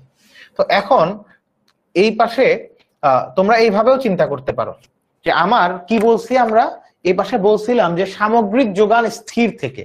তো সামগ্রিক যোগান স্থির মানে কি, সামগ্রিক যোগান রেখাটা এরকম হয়। তো সামগ্রিক যোগান রেখা যেটা ছিল এটাই থাকবে, এটা হলো এগ্রিগেট সাপ্লাই কার্ভ, ঠিক আছে। এটাকে সামগ্রিক যোগান রেখাও বলে।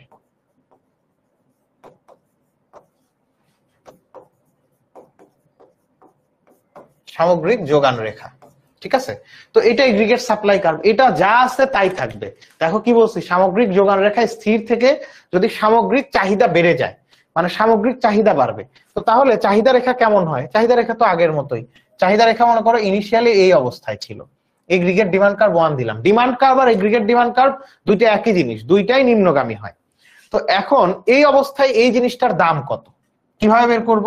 এই যে যেখানে চাহিদা রেখা আর যোগান রেখা ছেদ করছে সেইখানেই আমরা ভারসাম্য দাম পাই। ভারসাম্য তোমরা যদি না পড়ে থাকো তাহলে একটু বুঝতে কষ্ট হবে প্রথম পত্রের দ্বিতীয় অধ্যায়। তো দেখো এগ্রিগেট সাপ্লাই কার্ভ আর এগ্রিগেট ডিমান্ড কার্ভ তারা যেখানে ছেদ করবে, মানে চাহিদা রেখা আর যোগান রেখা যেখানে ছেদ করছে সেই সোজা আমরা পেলাম হলো ভারসাম্য দাম। তো এই দামটা মনে করলাম 10 টাকা। তো এখন কি বলছে যে এটা চাহিদা বৃদ্ধিজনিত মুদ্রাস্ফীতি, মানে চাহিদা রেখা মানে বাড়বে। তো চাহিদা বাড়া মানে কি, চাহিদা রেখা তখন ডান দিকে স্থানান্তরিত হওয়া। এই যে চাহিদা রেখা ডান দিকে স্থানান্তরিত হচ্ছে, এটা এগ্রিগেট ডিমান্ড কার্ভ 2। তো এখন দেখো নতুন ভারসাম্য, এই যে যোগান রেখার চাহিদা রেখার ছেদ যেখানে হয়েছে সেখানে আমি নতুন ভারসাম্য পেলাম এই বিন্দুতে। তাহলে ওই বিন্দু সোজা আমার দাম কত এইখানে। তো এই উপরেরটা কি 10-এর চেয়ে বড় না, এইখানে বিন্দুটা 0 0, শূন্য থেকে যত উপরে যাচ্ছি বাড়তেছে। তো 10-এর পরে এটা মনে করো 15। তো কি হলো, আগে জিনিসপত্রের দাম ছিল 10 টাকা, এখন 15 টাকা হয়ে গেল। তো জিনিসপত্রের দাম বাড়ছে, এটার মিনিংই তো হচ্ছে মুদ্রাস্ফীতি হয়েছে। আর নিচে দিয়ে দিবা চিত্র হচ্ছে চাহিদা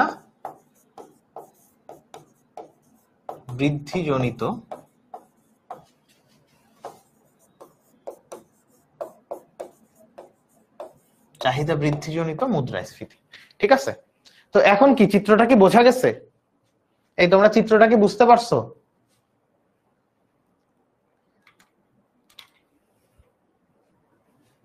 আচ্ছা বলো, এখন চিত্রটা কি বোঝা গেছে? একটু আমাকে কমেন্টে জানাও তো, যারা বুঝতে পারছিল না তাদের কি অবস্থা, চিত্রটা কি বুঝে আসলো?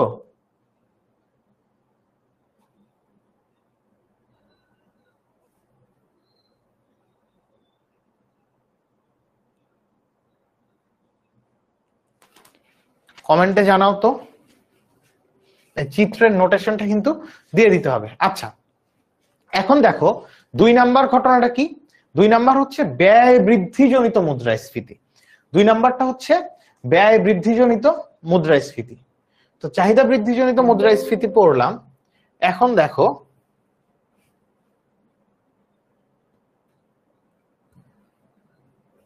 ব্যয় বৃদ্ধিজনিত মুদ্রাস্ফীতিটা এখানে বলা আছে। ব্যয় বাড়া মানে কি, ব্যয় বাড়া মানে আসলে উৎপাদন ব্যয় বেড়ে যাওয়া, ঠিক আছে। ব্যয় বৃদ্ধিজনিত মুদ্রাস্ফীতি এটার মিনিং হলো উৎপাদন ব্যয় বেড়ে যাওয়া। এখন অনেকে বুঝতে অনেকের অসুবিধা হচ্ছে কেন জানো, তোমরা আসলে এতদিন চলে গেছে কলেজে, প্রথম পত্রের দ্বিতীয় অধ্যায় পড়ো নাই। আমরা কিন্তু মানে তোমরা যখন কোর্সে ভর্তি হবা তোমরা রেকর্ডেড ক্লাস পেয়ে যাও, প্রথম পত্রের দ্বিতীয় অধ্যায়টা আমরা অলমোস্ট শেষ করে ফেলছি এবং আমাদের কিন্তু পড়াশোনা অনেক স্পিডে আগায় যাচ্ছে। সো যারা ভর্তি হতে চাও খুব দ্রুত ভর্তি হয়ে যাও। আমাদের নেক্সট ক্লাস মনে হয় আগামী সোমবার আছে, চেষ্টা করবা এর আগেই ভর্তি হয়ে যেতে। তো এই জন্যই মানে তোমরা যদি কলেজে পড়াশোনা একদমই না করে থাকো, আমি ধরে নিচ্ছি যে তোমরা প্রথম পত্রের দ্বিতীয় অধ্যায়টা মোটামুটি পড়ছো, চাহিদা রেখা যোগান রেখা এগুলা বোঝো। তো চাহিদা রেখা যোগান রেখাই যদি না বোঝো তাইলে আমি তোমাদের এই অ্যাডভান্স লেভেলের জিনিসটা বোঝাবো কেমনে? আমি চাইছি যে তোমাদের একটু অ্যাডভান্স লেভেল যেগুলো একটু কঠিন সেই জিনিসটা যেন সহজ করে দিতে পারি, তাহলে তোমরা বুঝতে পারো যে আচ্ছা ভাইয়ার কাছে গিয়ে তাইলে বুঝতে পারবো, ঠিক আছে। তো দেখো এখন 2 নাম্বার যে কারণ মানে জিনিসপত্রের দাম বাড়াও মুদ্রাস্ফীতির দ্বিতীয় মূল কারণ বলা হচ্ছে ব্যয় বৃদ্ধিজনিত মুদ্রাস্ফীতি। ব্যয় বাড়া মানে কি, উৎপাদন ব্যয় বেড়ে যাওয়া। উৎপাদন ব্যয় বেড়ে যাওয়া কেমন, ধরো কোনো কারণে বিদ্যুতের দাম বেড়ে গেছে, কোনো কারণে জ্বালানি তেলের দাম বেড়ে গেছে, র ম্যাটেরিয়ালস এর দাম বেড়ে গেছে, তারপর লেবারদের বেতন বেড়ে গেছে। তো এই যে ধরো এই জিনিসগুলো যদি বাড়ে, তার মানে কি উৎপাদন ব্যয় বেড়ে যাওয়া, মানে আমার কোন একটা পণ্য যদি আমি প্রোডাকশন করতে চাই, উৎপাদন করতে চাই, তাহলে আমার সেখানে বিদ্যুৎ ব্যবহার করতে হয়, জ্বালানি তেল ব্যবহার করতে হয়, সেখানে আমার কাঁচামাল বা র ম্যাটেরিয়াল ব্যবহার করতে হয়, এরপরে সেখানে আমার শ্রমিকদের দিয়ে কাজ করাতে হয়। তো এই প্রত্যেকটা জিনিসের দাম, বিদ্যুতের দাম যদি বেড়ে যায়, হঠাৎ জ্বালানি তেলের দাম বেড়ে যায়, বা র ম্যাটেরিয়ালের দাম বাড়ে, বা শ্রমিকদের বেতন বেড়ে গেল, তো তাহলে কি হচ্ছে, উৎপাদন ব্যয় বেড়ে যায় না? তো উৎপাদন ব্যয় যদি বেড়ে যায়, তাহলে একজন উৎপাদক কি আগের চেয়ে বেশি উৎপাদন করবে নাকি কম উৎপাদন করবে? ধরো একটা জিনিস উৎপাদন করতে আগে 100 টাকা লাগতো, এখন ওই একই পণ্য উৎপাদন করতে 150 টাকা খরচ হচ্ছে। তাহলে আমি একজন ব্যবসায়ী বা উৎপাদক হিসেবে আগের চেয়ে বেশি পরিমাণ পণ্য উৎপাদন করব না কম উৎপাদন করব? উত্তর হচ্ছে ডেফিনেটলি আমার উৎপাদনের পরিমাণ আমি কমায় দিব। কারণ আমার যে ক্যাপিটাল আছে, রিসোর্স আছে, এটা তো লিমিটেড। আমি ধরো উৎপাদনের জন্য প্রত্যেক বছর 1000 টাকা ব্যয় করি, তো আমার আগে ওই পণ্য উৎপাদন করতে লাগতো 100 টাকা, তো আমি 10টা পণ্য উৎপাদন করতাম, এখন আমার লাগতেছে সেখানে ওই যে এই সব উৎপাদন ব্যয় বেড়ে যাওয়ার কারণে, জিনিস মানে তোমার র ম্যাটেরিয়ালের দাম, শ্রমিকদের ব্যয়, বিদ্যুৎ বিল বাড়ার কারণে 100 টাকার পণ্য এখন উৎপাদন করতে 150 টাকা লাগে। তো 150 টাকা লাগলে আমার রিসোর্স তো লিমিটেড 1000 টাকাই। তো তাহলে আমি পণ্যের উৎপাদন আগের চেয়ে কমায় দিই। তো পণ্যের উৎপাদন আগের চেয়ে কমায় দিলে তখন কি ঘটনা ঘটে আসো একটু দেখি। এখন কি হচ্ছে, এখন দেখো, তাহলে এখানে আমি লিখে দিচ্ছি 2 নাম্বার। হ্যাঁ,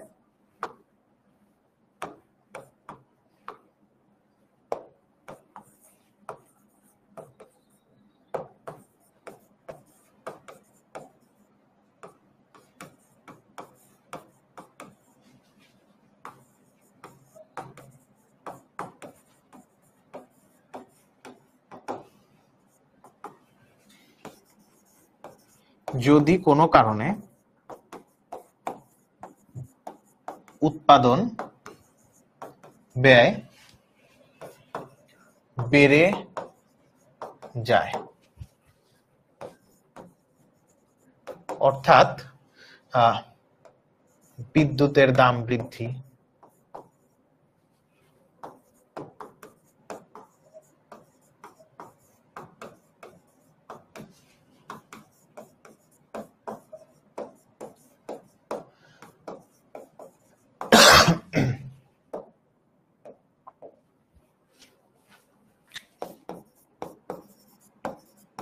জ্বালানি তেলের দাম বৃদ্ধি, তারপরে হচ্ছে তোমার কাঁচামালের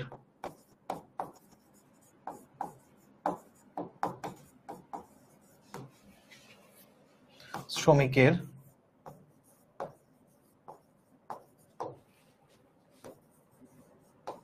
মজুরি ইত্যাদি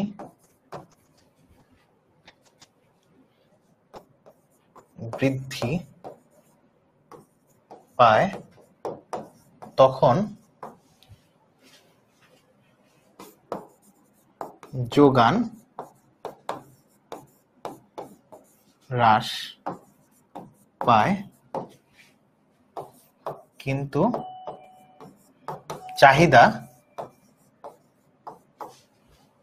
স্থির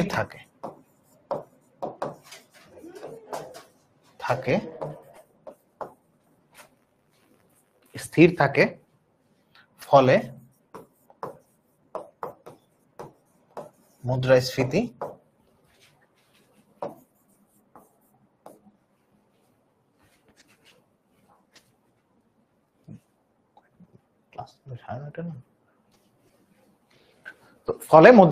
ঘটে। এখন তো তাহলে এটা হচ্ছে ব্যয় বৃদ্ধিজনিত মুদ্রাস্ফীতি। তো ব্যয় বৃদ্ধিজনিত মুদ্রাস্ফীতিতে কি ঘটনা ঘটতেছে? সোজা কথা, স্থির থাকতেছে কোনটা? ব্যয় বৃদ্ধিজনিত মুদ্রাস্ফীতিতে চাহিদা স্থির থাকতেছে, কিন্তু যোগান হ্রাস পাচ্ছে, মানে উৎপাদক আগে যে পরিমাণ পণ্য বাজারে দিত এখন তার চেয়ে কম দিচ্ছে। তো যোগান আছে ধরো, মানে চাহিদা আগের মতো স্থির আছে, মানে মানুষ 10টা পণ্য কিনতে চায়। তো বাজারে আগে যোগান ছিল 10টা পণ্যই, কোনো ঝামেলা নাই। মানে আগে চাহিদা ছিল 10 একক, মানে মানুষ 10টা পণ্য কিনতে চায়, যোগানও ছিল 10 একক, কোনো ঝামেলা নাই। এখন হঠাৎ করে এরকম হলো যে মানে বিদ্যুতের দাম বাড়ছে, জ্বালানি তেলের দাম বাড়ছে, লেবারের খরচ বেড়ে গেছে, তাহলে উৎপাদক আর আগের মতো 10টা পণ্য উৎপাদন করতে পারে না, সে এখন 7টা পণ্য উৎপাদন করতেছে। তার মানে বাজারে যোগান 7টা আর মানুষ কিনতে চায় 10টা। তো মানুষ 10টা কিনতে চাচ্ছে কিন্তু পণ্য আছে 7টা, তখন সবাই কাড়াকাড়ি লাগাই দিবে না, মানে গ্যাঞ্জাম লেগে যাবে না? তখন আর কি হবে, এটার কারণে জিনিসপত্রের দাম বেড়ে যাবে। বাজারে আছে 7টা পণ্য, মানুষ কিনতে চায় 10টা, এই যে দাম বাড়লো। এখন এই ঘটনাটাকে আমরা গ্রাফের মাধ্যমে দেখবো। এই যে এখানে গ্রাফটা দেখানো আছে, জাস্ট ওইটাই আমি তোমাদেরকে আবার একটু দেখাই দিচ্ছি।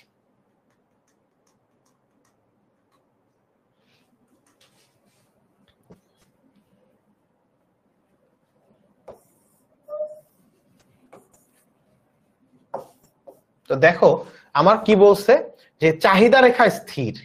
তো চাহিদা রেখা বা এগ্রিগেট ডিমান্ড কার্ভ তো এইটা, তো এইটার কোনো চেঞ্জ হবে না, কারণ ওখানে কি ছিল, যে সামগ্রিক চাহিদা বা চাহিদা স্থির থাকে। তো যোগান রেখা ধরো এইখানে ছিল, এগ্রিগেট সাপ্লাই কার্ভ এবার আমরা জাস্ট এরকম দিয়ে দিলাম, কারণ এগ্রিগেট সাপ্লাই কার্ভ কমা বাড়া করতেছে, মানে এটা হলো একটা স্বল্পকালীন রেখা। এইখানে এইখানে এগ্রিগেট সাপ্লাই কার্ভটা হলো স্বল্পকালীন।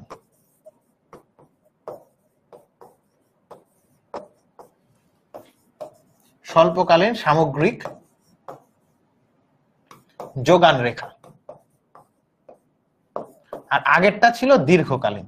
দীর্ঘকালীন ছিল জন্য ওই সামগ্রিক যোগান রেখাটা লম্ব অক্ষের সমান্তরাল ছিল। এই যে এইখানে দেখো, আগে যেটা দেখাইছিলাম সেটা এরকম ছিল না, যে সেই যোগান রেখাটা ছিল এরকম এগ্রিগেট সাপ্লাই কার্ভ। এইটা কি ছিল জানো, এই এগ্রিগেট সাপ্লাই কার্ভটা ছিল হচ্ছে দীর্ঘকালীন। ওই যে দীর্ঘকালে সে আর অপেক্ষা করতে পারে না, মানে দাম বা কমছে এই কারণে সে কম উৎপাদন করবে, এই জন্য সে অপেক্ষা করতে পারতো না। মানে যেহেতু দীর্ঘকাল লম্বা একটা সময় জিনিসপত্রের দাম কম, সে সব পণ্য উৎপাদন করে ফেলতো। তো যার কারণে দীর্ঘকালে এই যে কি পরিমাণ পণ্য উৎপাদন করবে এটা দামের উপর কোনোভাবেই নির্ভরশীল না, এই জন্য এটা দীর্ঘকালীন সামগ্রিক যোগান রেখা, এবং দামের উপর নির্ভরশীল না। দেখো দাম 10 টাকা হইলেও ও 100 টাকা হইলেও ও ধরো এই পরিমাণ পণ্য উৎপাদন করতেছে 500 একক, ও দাম বেড়ে 200 টাকা হইলেও ওই একই পরিমাণ পণ্যই উৎপাদন করবে, কারণ ওর সক্ষমতা অনুযায়ী সব পণ্যই উৎপাদন করে ফেলে। কিন্তু এখন আমরা যে গ্রাফটা দেখতেছি, এই যে এগ্রিগেট সাপ্লাই কার্ভ, এটা একটা স্বল্পকালীন। কারণ কি, ওই যে আমি বলতেছি না যে উৎপাদন ব্যয় বেড়ে যাওয়ার কারণে সে যোগান আগের চেয়ে কমাই দিবে। তো যোগান কমা বাড়া করে কখন, যোগান কমা বাড়া করে আমি বলছি যে স্বল্পকালে। তো এইটা কিন্তু তোমার লাগবে না, জাস্ট এইটা তোমার বোঝার জন্য দিছি, মূল চিত্র কিন্তু এটা। তো এখন কি বলছে, যে সামগ্রিক যোগান হ্রাস পায়। এই যে কি বলছি, দাম বৃদ্ধির ফলে যোগান হ্রাস পায়, তখন যোগান হ্রাস পায়। তো যোগান হ্রাস পাইলে এগ্রিগেট সাপ্লাই কার্ভ তখন কি হয় জানো, এই যে নিচের দিকে শিফট করবে। এগ্রিগেট সাপ্লাই কার্ভ কি করবে, নিচের দিকে শিফট করবে, এটা নিচের দিকে শিফট করবে। কি করলাম, নিচের দিকে কেন হবে, বাম দিকে। যে কোনো জিনিস কমা মানে বাড়া মানে হচ্ছে ডান দিকে শিফট করা, আর কমা মানে বাম দিকে শিফট করা, ঠিক আছে? তাইলে একটু নিচের দিকে দিতে হবে। এই যে দেখো, এই তো এগ্রিগেট সাপ্লাই কার্ভ এইটা ছিল আমার। তো এখন আমার যোগান কমবে, তো যোগান যদি কমে যায় তাহলে এগ্রিগেট সাপ্লাই কার্ভ কি হবে, বাম দিকে শিফট করবে। আগে কিন্তু এগ্রিগেট ডিমান্ড কার্ভ এইটা আমার যেহেতু চাহিদার পরিমাণ বেড়ে গেছিল, তখন দেখো ডান দিকে চলে গেছিল। এই যে এই সময় কি হয়েছিল, এই সময় এই যে চাহিদা বৃদ্ধিজনিত মুদ্রাস্ফীতি, চাহিদা বৃদ্ধি পেলে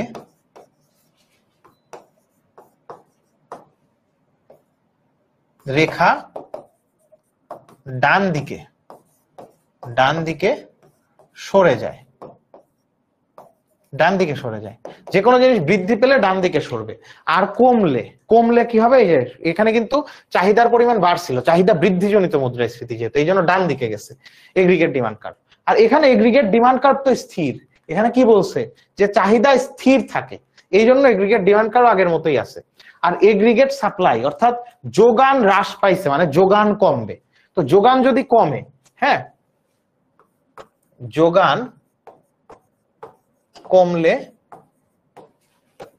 যোগান রেখা বামে স্থানান্তরিত হয়।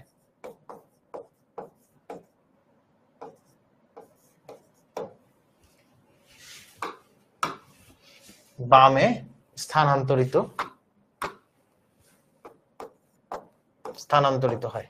তার মানে এই এগ্রিগেট সাপ্লাই কার্ভটা কি হবে, মানে যেহেতু যোগান কমে গেছে, কমা মানে বামে সরে যাওয়া, আর বাড়া মানে ডানে সরে যাওয়া, তো এইটা তাহলে কি হবে, বামে সরে যাবে।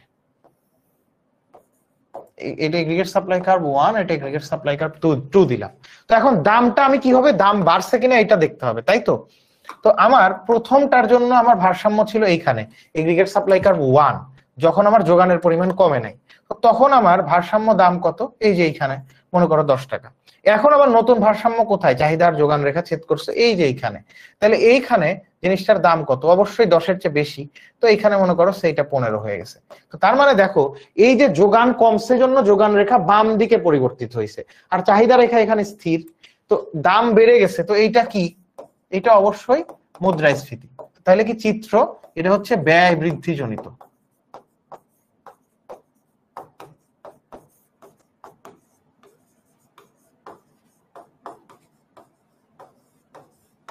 ব্যয় বৃদ্ধিজনিত মুদ্রাস্ফীতি।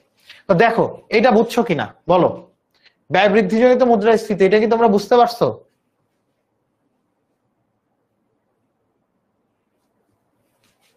দেখো তো ব্যয় বৃদ্ধিজনিত মুদ্রাস্ফীতিটা কি বুঝতে পারছো?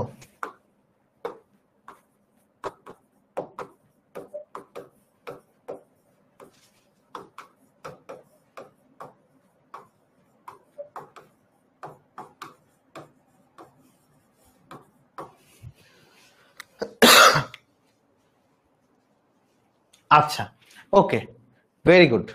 তো এখন ব্যয় বৃদ্ধিজনিত মুদ্রাস্ফীতি তো আমরা দেখলাম। তো মুদ্রাস্ফীতির, তো তার মানে প্রসারিত দৃষ্টিকোণ থেকে কিন্তু মুদ্রাস্ফীতিকে কয় ভাগে ভাগ করছে, 2 ভাগে।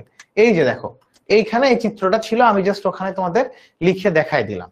তো এর বাইরেও মুদ্রাস্ফীতির বেশ কিছু কারণ আছে। দেখো এই যে মুদ্রাস্ফীতির এর বাইরেও যদি প্রসারিত দৃষ্টিকোণ থেকে বলে, তাহলে ওই 2টা জিনিস গ্রাফের মাধ্যমে দিতে হবে।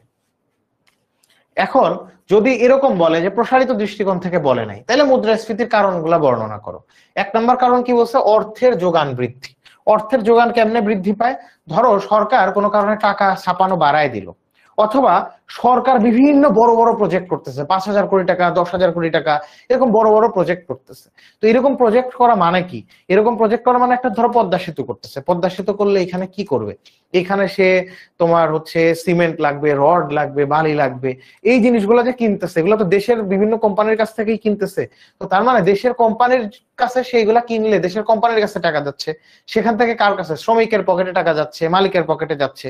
তার মানে সরকার যদি সরকারি ব্যয় বৃদ্ধি করে অথবা নতুন করে টাকা ছাপায়, তখন কি হয় জানো, অর্থের যোগান বৃদ্ধি পায়। অর্থের যোগান বৃদ্ধি পাওয়া মানে মানুষের পকেটে বেশি টাকা ঢুকছে, পণ্য সামগ্রী তো স্থির আছে, আগের মতোই আছে, কিন্তু মানুষের পকেটে টাকা বেশি, তখন মানুষ ওই একই পণ্য কেনার জন্য বেশি টাকা খরচ করবে, যার কারণে জিনিসপত্রের দাম বাড়বে। অর্থাৎ এই যে মুদ্রাস্ফীতির একটা অন্যতম কারণ অর্থের যোগান বৃদ্ধি পাওয়া, মানে মানুষের পকেটে বেশি টাকা ঢোকা। এরপরে 2 নাম্বার কি, সরকারি ব্যয় বৃদ্ধি। এই যে বললাম কি বলছে, আধুনিক কালে প্রত্যেক দেশের সরকার বিভিন্ন উন্নয়নমূলক কাজের জন্য প্রচুর অর্থ ব্যয় করে, এরূপ ব্যয়ের অনুপাতে স্বল্প মেয়াদে উৎপাদন বাড়ে না, ফলে মুদ্রাস্ফীতি সৃষ্টি হয়। তো এই যে বললাম, ধরো সরকার পদ্মা সেতু করতেছে, রূপপুর পারমাণবিক বিদ্যুৎ কেন্দ্র করতেছে, এই করতেছে সেই করতেছে, এই যে একজন বলছে যে স্যার ক্লাস কয়টা অবধি চলবে, আমরা 9:30 অবধি তোমাদেরকে পড়াবো, ঠিক আছে, 9:30 অবধি পড়াবো, আর খুব বেশি মানে খুব বেশি দূর পড়াবো না। রণজিৎ স্যার, হ্যাঁ একজন বলছে যে কই আছে, রণজিৎ স্যারের বইয়ে সব আছে, ইয়েস রণজিৎ স্যারের বইয়ে সব আছে, বইটা যথেষ্ট ভালো। এই ক্লাসটা তোমরা অনেকে হয়তো বুঝতে কষ্ট হতে পারে, কেন কষ্ট হবে জানো, তোমরা এখনো মানে ইকোনমিক্স পড়াশোনাই শুরু করো নাই। আমি এক্সপেক্ট করছি তোমরা প্রথম পত্রের 2য় অধ্যায়টা অলরেডি পড়ে ফেলছো, বা অন্তত চাহিদা রেখা, যোগান রেখা, বাজার ভারসাম্য এই ব্যাপারগুলা বুঝো। ওইটা না বুঝলে এই 2টা গ্রাফ যে দেখালাম এটা বোঝাটা একটু কষ্ট হবে, এটাই স্বাভাবিক। তো দেখো এখন মুদ্রাস্ফীতির 2য় কারণে বলছে সরকারি ব্যয় বৃদ্ধি। তো সরকার ধরে এরকম পারমাণবিক বিদ্যুৎ কেন্দ্র করতেছে, এই করতেছে, রাস্তা করতেছে, এগুলা করার সময় এই যে জিনিসপত্রগুলা দেশের প্রতিষ্ঠান থেকে কিনতেছে, দেশের ওই প্রতিষ্ঠানে টাকা যাওয়া মানে মালিকের পকেটে টাকা যাওয়া, শ্রমিকের পকেটে টাকা যাওয়া। তো পকেটে মানুষের টাকা বাড়ছে, কিন্তু জিনিসপত্র সেমই আছে, জিনিসপত্রের উৎপাদন অত দ্রুত বাড়ানো সম্ভব হয় নাই। তো জিনিসপত্র কম, মানুষের পকেটে টাকা বেশি, মানুষ তখন ওইটার জন্য বেশি টাকা ব্যয় করবে, ঠিক আছে। তো এই জন্যই যে বলছে যে এরূপ ব্যয়ের অনুপাতে স্বল্প মেয়াদে উৎপাদন বাড়ে না, মানে জিনিসপত্রের উৎপাদন বাড়ে নাই, এই কারণে মুদ্রাস্ফীতি হয়েছে, মানে জিনিসপত্রের দাম বাড়ছে। 2 নাম্বার ছিল সরকারি ব্যয় বৃদ্ধি। এরপরে কি ঘাটতি ব্যয়। ঘাটতি ব্যয় জিনিসটাকে এখানে কি বলছে দেখো, অনুন্নত দেশের সরকার অনেক সময় অর্থনৈতিক উন্নয়নের জন্য আয় অপেক্ষা ব্যয় বেশি করে। এই যে আয় অপেক্ষা ব্যয় বেশি করে। এই ঘাটতি ব্যয় বোঝার জন্য তোমাদেরকে একটা বলি, বাজেট 2 প্রকার। হ্যাঁ, মানুষ যে মানে সরকার যে বাজেট করে না,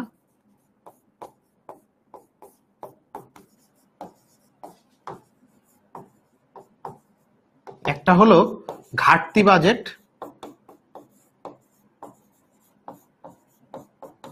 সেটাকে ইংলিশে বলতেছে ডেফিসিট বাজেট। আর একটাকে বলতেছে যে উদ্বৃত্ত বাজেট বা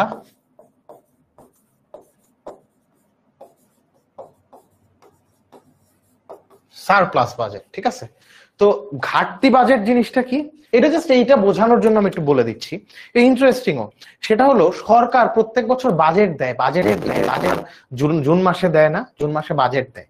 এই বাজেট জিনিসটা কি, বাজেট হলো সোজা কথা আয় ব্যয়ের একটা পরিকল্পনা। অর্থাৎ সরকার 25 সালে বলে যে 26 সালে সরকারের পরিকল্পনা এই খাত থেকে এত টাকা আয় করবে এবং এই খাতে সে এত টাকা ব্যয় করতে চায়, এইটাই সরকার সংসদে বাজেট আকারে পেশ করে। তো এখন ঘাটতি বাজেট মানে এখানে হলো সরকার ধরো প্ল্যান করছে আগামী বছর সে 5,000 টাকা ইনকাম করবে, কিন্তু সে ব্যয় করবে কত, 6,000 টাকা। এই যে সে আয় করবে 5,000 টাকা কিন্তু ব্যয় করতে চাচ্ছে 6,000 টাকা, এই ধরনের ব্যয়, এই ধরনের বাজেটকে বলতেছে ঘাটতি বাজেট। ওই 1,000 টাকা সে কি করে, বিদেশ থেকে লোন নেয়, দেশের মধ্যে থেকে লোন নেয়। তো সাধারণত উন্নয়নশীল দেশ বা বাংলাদেশের মতো দেশগুলোতে এরকম ডেফিসিট বা ঘাটতি বাজেট হয়। তো ঘাটতি বাজেট হয় জন্যই কিন্তু সরকারকে বিভিন্ন সময় বিভিন্ন জায়গা থেকে লোন করতে হয়, বিদেশ থেকে লোন নেয়, সহায়তা নেয়, দেশের মধ্যে থেকে লোন নেয়। তো এইটা হলো তোমার ঘাটতি বাজেট। আর উদ্বৃত্ত বাজেট বা সারপ্লাস বাজেট কি, যারা অনেক উন্নত দেশ এরা সারপ্লাস বাজেট করে, এরা পরিকল্পনা করে আগামী বছর আমি সরকার হিসেবে 5,000 টাকা আয় করব, কিন্তু ব্যয় করব হলো 4,500 টাকা। এই যে 5,000 টাকা সে আয় করবে কিন্তু ব্যয় করবে 4,500 টাকা, 500 টাকা তার থেকে যাচ্ছে, এটাকে বলতেছে উদ্বৃত্ত বাজেট। তো ঘাটতি ব্যয় কি হয়, ঘাটতি ব্যয়ে সরকার আয় করে যা তার চেয়ে বেশি ব্যয় করে। তো একটা দেশে আয় করছে যা, ব্যয় করতেছে তার চেয়েও বেশি। তো ব্যয় বেশি করলে এই টাকা শেষ পর্যন্ত কই যাবে, জনগণের পকেটে। ব্যয়, সরকারের ব্যয় মানে কি, উন্নয়নমূলক ব্যয়। তো এই টাকা শেষ পর্যন্ত জনগণের পকেটে ঢুকে। তো জনগণের পকেটে টাকা বাড়লে জিনিসপত্রের দাম তো বাড়বেই। তো ওই কথাটাই এখানে বলা আছে। এরপরে 4 নাম্বার, ব্যাংক ঋণের প্রসার। ব্যাংক ঋণের প্রসার মানে ধরো জনগণ আগে ধরো সুদের হার ছিল প্রতি 100 টাকায় 10 টাকা, মানে 10%। এখন সুদের হার কমায় দিল, সুদের হার কমায় কত করলো, ব্যাংক 5% করলো। তো তাহলে এই যে সুদের হার কমায় নিয়ে আসা, এইটা মানেই হলো ব্যাংক ঋণের প্রসার। মানে তোমার যদি সুদের হার কমায় দেয়, মানে আগে 100 টাকায় ব্যাংক থেকে তুমি টাকা নিলে ব্যাংককে তোমার লাভ দেওয়া লাগতো 10 টাকা, মানে 100 টাকা নিলে 1 বছর পর 110 টাকা ফেরত দিতে হতো। এখন তুমি যদি লোন নাও 100 টাকায় ফেরত দিতে হচ্ছে, 100 টাকায় ফেরত দিতে হচ্ছে 105 টাকা। তো তাইলে সে বেশি বেশি লোন নিবে। বেশি বেশি লোন যখন জনগণ নেয়, এই লোনের টাকার একটা অংশ সে ভোগে ব্যয় করে, বিভিন্ন জিনিসপত্র কেনে। তো লোন বেশি নেওয়া মানে জনগণের পকেটে টাকা বেশি ঢুকছে।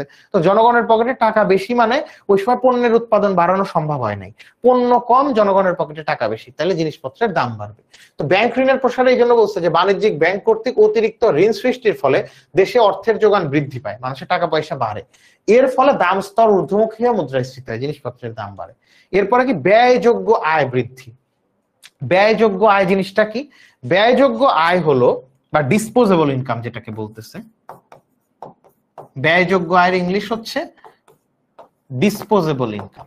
ব্যয়যোগ্য আয় হলো যে তার মোট আয় থেকে আয়কর বা ইনকাম ট্যাক্স বাদ দেওয়া।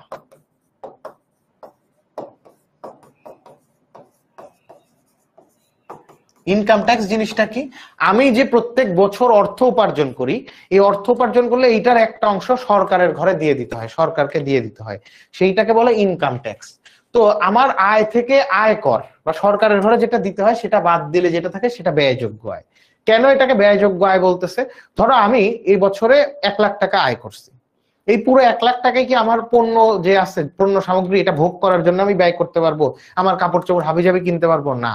এই কারণে এই 1 লাখ টাকা থেকে আমার একটা অংশ সরকারকে দিয়ে দিতে হবে। ইনকাম ট্যাক্স দিয়ে দেওয়ার পরে যা থাকতেছে এইটা আমি এই কাজে ব্যয় করতে পারবো।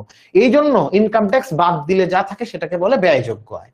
তো ব্যয়যোগ্য আয় বৃদ্ধি পাওয়া মানে কি? ব্যয়যোগ্য আয় বৃদ্ধি পাওয়া মানে সরকার আয়কর কমায় দিছে। মানে আগে আমার 1 লাখ টাকায় 5,000 টাকা সরকারকে দিয়ে দিতে হতো, মানে ব্যয়যোগ্য আয় কত? 95,000 টাকা। তো সরকার এখন আয়কর কমায় দিছে, আগে 5,000 দেওয়া লাগতো, এখন 3,000 টাকা দেওয়া লাগতেছে 1 লাখ টাকায়। তো 1 লাখ টাকায় 3,000 টাকা দিলে এখন আমার পকেটে কত? 97,000 টাকা। মানে ব্যয়যোগ্য আয় বেড়ে গেছে, ব্যয়যোগ্য এভাবেই বাড়ে।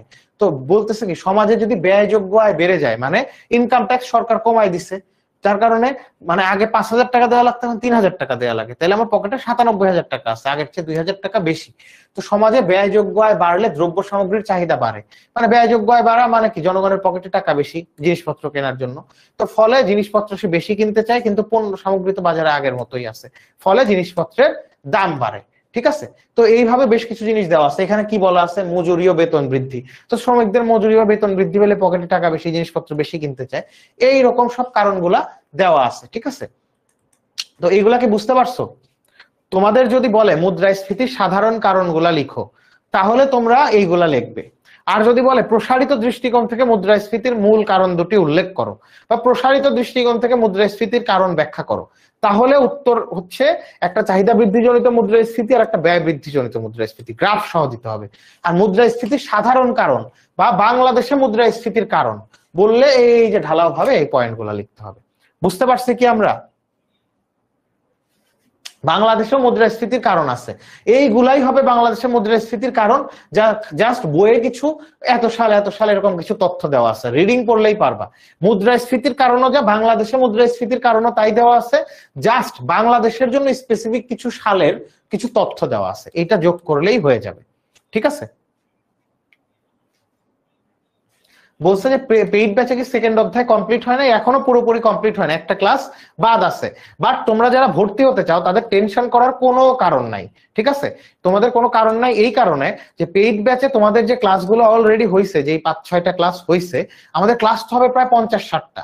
তো যে 5-6টা ক্লাস হয়েছে, সেই 5-6টা ক্লাসের রেকর্ডেড ভার্সন আছে, তোমরা এটা দেখে নিতে পারবা। এর বাইরেও তোমাদের লাইভ সেশন হবে, সেখানে ক্লাসগুলো করার পরে কোনো সমস্যা হয়ে থাকলে আমাদের জিজ্ঞেস করতে পারবা।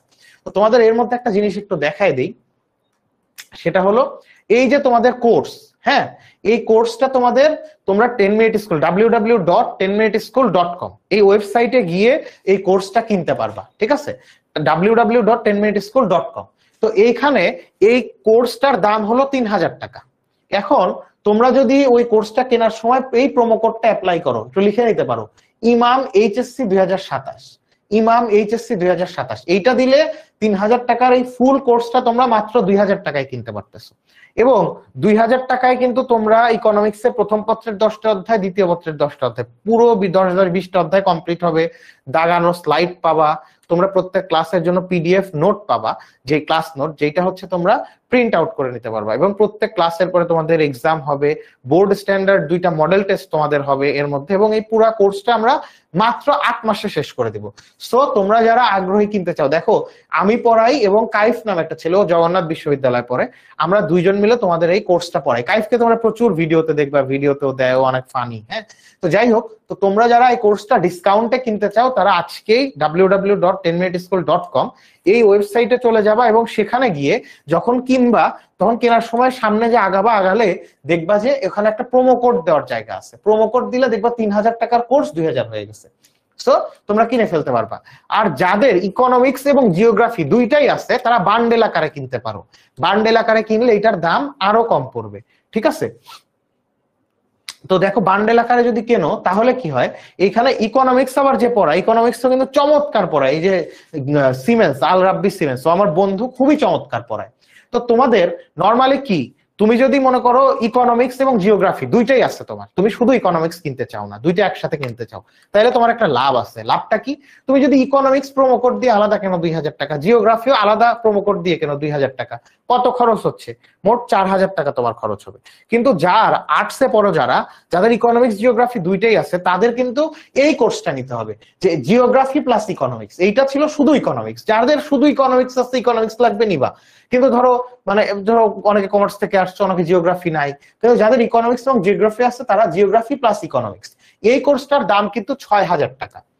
তো কিন্তু এইখানে তোমরা যদি প্রোমো কোডটা অ্যাপ্লাই করো, প্রোমো কোডটা কি যোগান 27, JOGN, যোগান 27, এইটা দিলে ফুল কোর্সটা তোমরা 3500 টাকায় কিনতে পারবা। তুমি চিন্তা করো, প্রোমো কোড দিয়ে যদি ইকোনমিক্স আর জিওগ্রাফি আলাদা আলাদা প্রোমো কোড অ্যাপ্লাই করে কেন, তাও কিন্তু 4,000, আর এখানে মাত্র 3500তে তোমরা কিনে ফেলতে পারবা। ঠিক আছে? সো তোমরা এই দুইটা কিন্তু, তাহলে যদি ইকোনমিক্স প্লাস জিওগ্রাফি নাও তাহলে তোমরা যোগান 27 এই প্রোমো কোডটা লিখে রাখো, এটা দিয়ে তোমরা 3500 টাকায় কিনতে পারবা। আর যদি শুধু ইকোনমিক্স লাগে তাহলে ইমাম, IMAM, ইমাম HSC 27, এটা অ্যাপ্লাই করলে 3000 টাকার কোর্সটা 2000-এ কিনতে পারবা। ঠিক আছে? তো যাই হোক, এখন আমরা লাস্ট যেটা পড়বো, মুদ্রাস্ফীতি পড়লাম, মুদ্রা সংকোচন পড়লাম। মুদ্রাস্ফীতির মূল দুইটা কারণ গ্রাফ দেখছি, মুদ্রাস্ফীতির সাধারণ কারণ দেখছি। এখন মুদ্রাস্ফীতি আমরা পরিমাপ করতে চাই। ঠিক আছে? তো মুদ্রাস্ফীতি পরিমাপ করার জন্য দুইটা ম্যাথ আছে। মুদ্রাস্ফীতি পরিমাপ করার জন্য কয়টা ম্যাথ আছে? জাস্ট দুইটা ম্যাথ। তো দুইটা মেথডের আমরা একটা মেথড আজকে শিখবো। মুদ্রাস্ফীতি পরিমাপ করার দুইটা পদ্ধতি, তো দুইটার মধ্যে দুইটাই তোমাদের জানতে হবে। আমরা যখন পেইড ব্যাচের ক্লাস হবে তখন বোঝাই দেবো, যেহেতু আমি বুঝতেছি তোমরা প্রথম পত্রের দ্বিতীয় অধ্যায়টা এখনো ভালো করে শেখো নাই, এই কারণে একটু কষ্ট হচ্ছে। এই কারণে দুইটা মেথডে আমি তোমাদেরকে শেখাবো না, একটা শেখাবো। কি যদি শুধুমাত্র দাম স্তর দেওয়া থাকে, আমি তোমাদের কি দাম আর দাম স্তরের পার্থক্য বলছি না? একটা পণ্যের যদি দাম বলো সেটা শুধু দাম, প্রাইস, আর অনেকগুলো পণ্যের দামের যদি একটা বিশেষ এভারেজ, যেটাকে বলে ওয়েট এন্ড এভারেজ, এটা তোমাদের না জানলেও চলবে, যা বলার জন্য বলে দিচ্ছি, এটাকে বলে ওয়েট এন্ড এভারেজ, একটা বিশেষ এভারেজ। এইটা করলে তখন আমরা এটা পাই হচ্ছে প্রাইস লেভেল বা দাম স্তর। এই দাম স্তর নির্ধারণের কাজ করে একটা দেশের সেন্ট্রাল ব্যাংক, বাংলাদেশে বাংলাদেশ ব্যাংক অথবা BBS, Bangladesh bureau of statistics, এরা কাজটা করে। তো মুদ্রাস্ফীতি যদি আমরা বের করতে হয়, কোন নির্দিষ্ট বছরে মুদ্রাস্ফীতি বের করতে হলে তাহলে কি হবে? বর্তমান বছরের দাম স্তর মাইনাস পূর্ববর্তী বছরের দাম স্তর ডিভাইডেড বাই পূর্ববর্তী বছরের দাম স্তর গুণন 100। এইভাবে আমরা মুদ্রাস্ফীতি বের করতে পারি। এইখানে এইটা যে দেওয়া আছে এটা দরকার নাই, এটা কঠিন, তোমরা বাংলা লিখবা যে আমরা জানি মুদ্রাস্ফীতি ইজ ইকুয়াল টু বর্তমান বছরের দাম স্তর মাইনাস পূর্ববর্তী বছরের দাম স্তর ডিভাইডেড বাই পূর্ববর্তী দাম স্তর গুণন 100। একটা ম্যাথ করি চলো। ম্যাথে কি বলা আছে?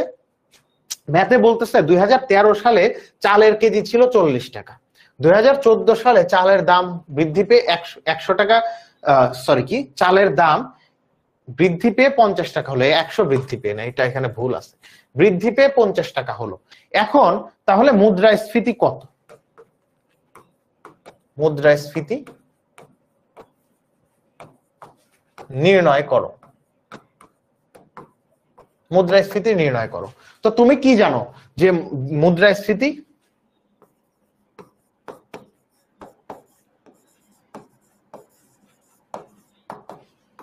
বর্তমান দাম স্তর, বর্তমান বছরের দিবে, আমি একটু শর্টে লিখলাম, বর্তমান দাম স্তর মাইনাস পূর্ববর্তী দাম স্তর, মানে পূর্ববর্তী বছরের দাম স্তর, তাই তো, ডিভাইডেড বাই এই যে দেখো পূর্ববর্তী দাম স্তর বা পূর্ব দাম স্তর গুণন কত? 100। তো তাহলে বর্তমান দাম স্তর, নিচে এগুলো তোমরা লিখে দিও তোমাদের মতো। বর্তমান দাম স্তর মানে কি?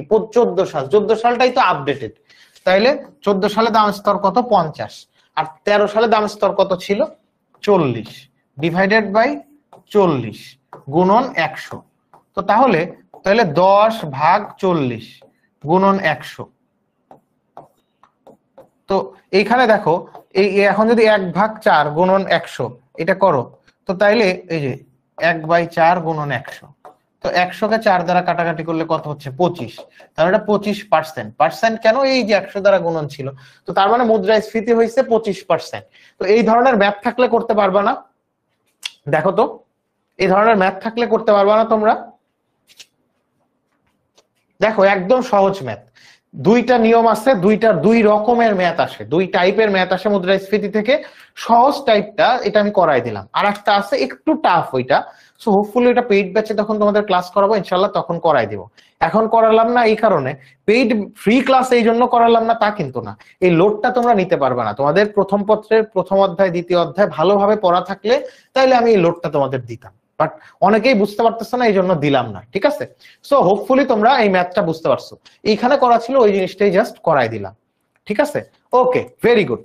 তো যাই হোক, তোমাদের সাথে খুব বড় ক্লাস, একটা শর্ট ক্লাস নিলাম আমি। আসলে মুদ্রাস্ফীতি অধ্যায়টা আমি আগে জানলে তোমাদের প্রথম পত্রের কোনো একটা অধ্যায় পড়াতাম, প্রথম পত্রের প্রথম অধ্যায় বা দ্বিতীয় অধ্যায়, সহজ আরো যে কোনো একটা অধ্যায় পড়াতাম। এই দ্বিতীয় পত্রের সপ্তম অধ্যায় এটা তো আরেকটু পরে, ধরো তোমাদের আরো 2-3 মাস পরে পড়ার কথা, কিন্তু আমি সিলেক্ট করছিলাম যে দ্বিতীয় পত্রের সবচেয়ে কঠিন অধ্যায়টা আমি নিব, সেইটা তোমাদের যত ভালোভাবে বোঝাতে পারি। একটা কঠিন অধ্যায় যদি ভাইয়ের কাছে ভালোভাবে বুঝে যাও, ডেফিনেটলি তুমি আমার উপর কনফিডেন্স পাবা, এই জন্য অধ্যায়টা সিলেক্ট করছি। এসে দেখলাম প্রথম পত্রের দ্বিতীয় অধ্যায় এখনো তোমরা কিছুই পড়ো নাই, চাহিদা রেখা, যোগান রেখা, বাজার ভারসাম্য, এটা বুঝো না। এই কারণে হয়তো একটু বুঝতে কষ্ট হয়ে থাকতে পারে। তারপরেও তোমরা ক্লাসটা বুঝতে পারছো কিনা, কেমন লাগছে তোমাদের, একটু কমেন্টে জানাও তো যে ক্লাসটা তোমাদের কেমন লাগছে। পেইড ব্যাচে কতদিনে শেষ হবে? পেইড ব্যাচে 8 মাসে আমরা প্রথম পত্রের 10টা অধ্যায় এবং দ্বিতীয় পত্রের 10টা অধ্যায় শেষ করব। এবং আরো একটা ইন্টারেস্টিং জিনিস বলি তোমাদের, সেটা হচ্ছে কলেজের সিলেবাসের সাথে মিল রেখে বিভিন্ন কলেজে কিন্তু প্রথম পত্র এবং দ্বিতীয় পত্র একসাথে পড়ায়। তো এইটার জন্য আমরা ডিসিশন নিচ্ছি আগামী মাস থেকে প্রথম পত্র আর দ্বিতীয় পত্র আমরা একত্রে পড়াবো।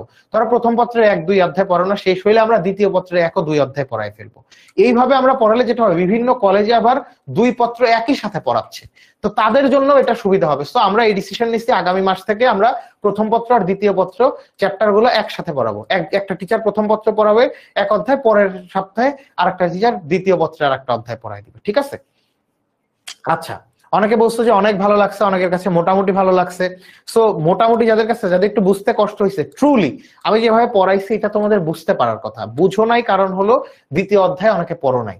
মানে দ্বিতীয় অধ্যায় ভালো করে পড়ছো কিন্তু, মানে দ্বিতীয় অধ্যায় পড়ছো কিন্তু এটা বোঝো নাই, এরকম থাকারই কথা না, ঠিক আছে? আচ্ছা, এইচএসসি 26 ভাইয়া, আচ্ছা অনেক ভালো বুঝছো। তো এইচএসসি 26 যারা, তারা তো ভালোই বোঝার কথা ইনশাল্লাহ, কারণ তারা তো প্রথম পত্রের দ্বিতীয় অধ্যায় পড়ছো। তো যাই হোক, তো তোমাদের ক্লাসটা একটা ফ্রি ক্লাস করালাম, তোমাদের একটা কাজ আছে যেটা তোমাদের করতে হবে আজকে। সেটা হলো তোমাদের একটা গ্রুপ আছে না, এইচএসসি 27 স্টার স্টুডেন্টস,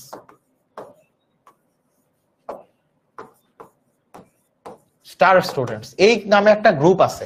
তো তোমাদের আজকের ক্লাসের যেই মোমেন্টটা ভালো লাগছে সেই মোমেন্টের তোমরা একটা স্ক্রিনশট নিবা, নিয়ে ওই ছবিটা দিয়ে আজকের ক্লাসটা কেমন লাগছে সেইটা তোমরা একটা রিভিউ দিয়ে দিবা, ঠিক আছে? এইচএসসি 27 স্টার স্টুডেন্টস এই গ্রুপটাতে তোমরা এই ক্লাসটা অনেস্ট থাকো, কোনো সমস্যা নাই। যাদের ভালো লাগছে ভালো বলো, ভালো না লাগলে সেটাও বলতে পারো কেমন বুঝছো। সো তোমাদের কাছে ফ্রি ক্লাসটা করালাম, একটা এক্সপেকটেশন, সেটা হলো এই এইচএসসি 27 স্টার স্টুডেন্টস এই গ্রুপটাতে আমার ক্লাসে যেই মোমেন্টটা তোমাদের ভালো লাগছে স্ক্রিনশট নিয়ে তোমরা একটা রিভিউ দিয়ে দিও। আজকে এই ক্লাসটা শেষ হওয়ার পরই করবা, আগামীকালকে করার দরকার নেই, সময়ও থাকবে না, তখন আরো নতুন নতুন ফ্রি ক্লাস চলে আসবে। সো আজকে রাতেই ক্লাসটা শেষ হওয়ার পর তোমরা একটা রিভিউ দিয়ে দিও। আর ক্লাসগুলা যারা কিনবা, মানে সরি পেইড ব্যাচে যারা জয়েন করতে যাচ্ছ, আমি তাদেরকে কথা দিতে পারি যে ইনশাআল্লাহ তোমরা ভালো করবা, আমি A+ পাওয়ানোর জন্য বেস্ট এফোর্টটা দেবো। এবং বিশ্বাস করো ইকোনমিক্স কঠিন না, ইকোনমিক্সে একটু ধারাবাহিক থাকতে হয়। তুমি যদি মনে করো ইকোনমিক্স হলো তুমি অন্যান্য সাবজেক্টের মতো, হিস্ট্রির মতো বা অন্যান্য, আমি ছোট করতেছি না কোনো সাবজেক্টে, কিন্তু কিছু সাবজেক্ট আছে পরীক্ষার আগে 7 দিন ঘরের দরজা জানলা বন্ধ করে পড়ে A+ পাওয়া যায়। তো ইকোনমিক্স এমন একটা সাবজেক্ট, পরীক্ষার 7 দিন আগে দরজা জানলা বন্ধ করে শুধু ইকোনমিক্স পড়লে তুমি A+ পাবা না। কিন্তু ইকোনমিক্সটা জাস্ট যদি তুমি একটু রেগুলার থাকো, অনেক পড়তে হবে এমন না, অনেক কঠিন বোঝার জিনিস এমন না, একটু রেগুলার, একটু মানে আগে থেকেই তুমি যদি একটু অল্প অল্প করে পড়ে রাখো ইনশাল্লাহ A+ পাবা। আমার প্রচুর স্টুডেন্ট যারা অনেক উইকার ছিল, আমি ওদেরকে দেখা গেছে 5 মাস 6 মাস পড়াইছি বিভিন্ন কোচিং সেন্টারে, 10 মিনিট স্কুলে, ইভেন ওই যে শেষ মুহূর্তের প্রস্তুতি করছে, তারা A+ পাইছে। আমার প্রচুর এরকম প্রচুর টেক্সট আছে, তারা ফোন দিছে, আমার খুব ভালো লাগছে। সো ওই জায়গা থেকে আমি বলতে পারি যে তোমাদের বেস্ট হেল্পটা 10 মিনিট স্কুল এবং ইনশাল্লাহ আমি ভালো থাকলে সুস্থ থাকলে করবো। আর তোমরা টেনশন করো না, অলরেডি আমরা প্রথম অধ্যায়টা প্রথম পত্রে পড়াইছি, দ্বিতীয় অধ্যায় অনেকখানি পড়ানো হয়ে গেছে। তো যতটুকু পড়ানো হয়েছে এটা রেকর্ডেড ক্লাস আছে, না বুঝলে আমরা লাইভ কিউএনএ সেশন নেই, কোশ্চেন এন্ড অ্যান্সার সেশন, যেটা লাইভ জুমে হয়, তোমরা সরাসরি ভয়েসের মাধ্যমে কোশ্চেন করতে পারো, ওখানেও ইনশাল্লাহ সলভ করাই দিব। সো যারা ভর্তি হতে চাও তারা আমি আবার একটু প্রোমো কোডটা তোমাদেরকে দিয়ে দিচ্ছি। এটা হচ্ছে ইমাম এইচএসসি 27 ইকোনমিক্স এর জন্য 3000 টাকার কোর্স 2000-এ কিনতে পারবা। আর যাদের ইকোনমিক্স এবং জিওগ্রাফি একসাথে আছে তারা তোমরা এইটা নিলে আরো 500 টাকা কমে, এই যে যোগান 27 এইটা অ্যাপ্লাই করে নিতে পারবা। তো তোমাদের একটা কথাই বলবো যে বিশ্বাস করো, বাবা মাকে হতাশ করো না। বাবা মা অনেক কষ্ট করে, অনেক কষ্টের অর্থ দিয়ে তোমাদের ভালো ভালো কলেজে পড়াচ্ছে, টিচারদের কাছে পড়াচ্ছে। সো তোমরা একটু জাস্ট সিরিয়াস থাকো না। লাইফে তোমরা খুবই ইম্পর্টেন্ট, লাইফে খুব ট্রানজিশনাল একটা পিরিয়ডে আছো। অর্থাৎ তোমার লাইফ আগামীতে কি হবে, তুমি কি একজন ভালো মানুষ হবা, বাংলাদেশে একটা ভালো জব করতে পারবে, একটা ভালো ইউনিভার্সিটিতে পড়তে পারবা কিনা। একটা ভালো ইউনিভার্সিটিতে পড়লে তোমার লাইফ অনেক কিছু হয়ে যাবে, তুমি ভালো চাকরি পেয়ে যাবাই, এটা আমি বলতে পারি না। একটা ভালো বিশ্ববিদ্যালয়ে পড়লে যেই সময়টা তোমরা পাবা, মানে যেই 4-5 বছর পড়বা, সেই 4-5 বছর সমাজে তোমার একটা ভ্যালিডেশন থাকবে। ঢাকা বিশ্ববিদ্যালয়ের শিক্ষার্থী, জাহাঙ্গীরনগর বিশ্ববিদ্যালয়ের শিক্ষার্থী হিসেবে মানুষ তোমাকে একটা মূল্যায়ন করবে, যেটা আসলে এনজয় করবে, আমরাও করছি। এবং লাইকলিনেস হাই, যে ঢাকা বিশ্ববিদ্যালয়ে পড়ছে, জাহাঙ্গীরনগর বিশ্ববিদ্যালয়ে পড়ছে, তার একটা ভালো চাকরি পাওয়ার সম্ভাবনা একটা বেশি একটা ন্যাশনাল ইউনিভার্সিটি স্টুডেন্টের চাইতে। ন্যাশনাল ইউনিভার্সিটি স্টুডেন্ট ভালো করে না এমন না, কিন্তু রেশিওটা এদের বেশি। সো লাইফটা তোমার কোন দিকে যাবে, সেই ট্রাজেক্টরিটা, সেই গতিপথটা কিন্তু তোমার এই এইচএসসি তে ঠিক হবে। প্লিজ, তোমরা কলেজ লাইফ অনেক দিন শুরু হয়ে গেছে, অনেক এনজয় করছো, এখন পড়াশোনার টেবিলে ফেরার সময়, পড়াশোনার টেবিলে ফেরো। আর যারা পেইড ব্যাচে ভর্তি হচ্ছে ইনশাল্লাহ তাদের সাথে তো দেখা হচ্ছে। তো ততক্ষণ পর্যন্ত সবাই ভালো থাকো। আসসালামু আলাইকুম।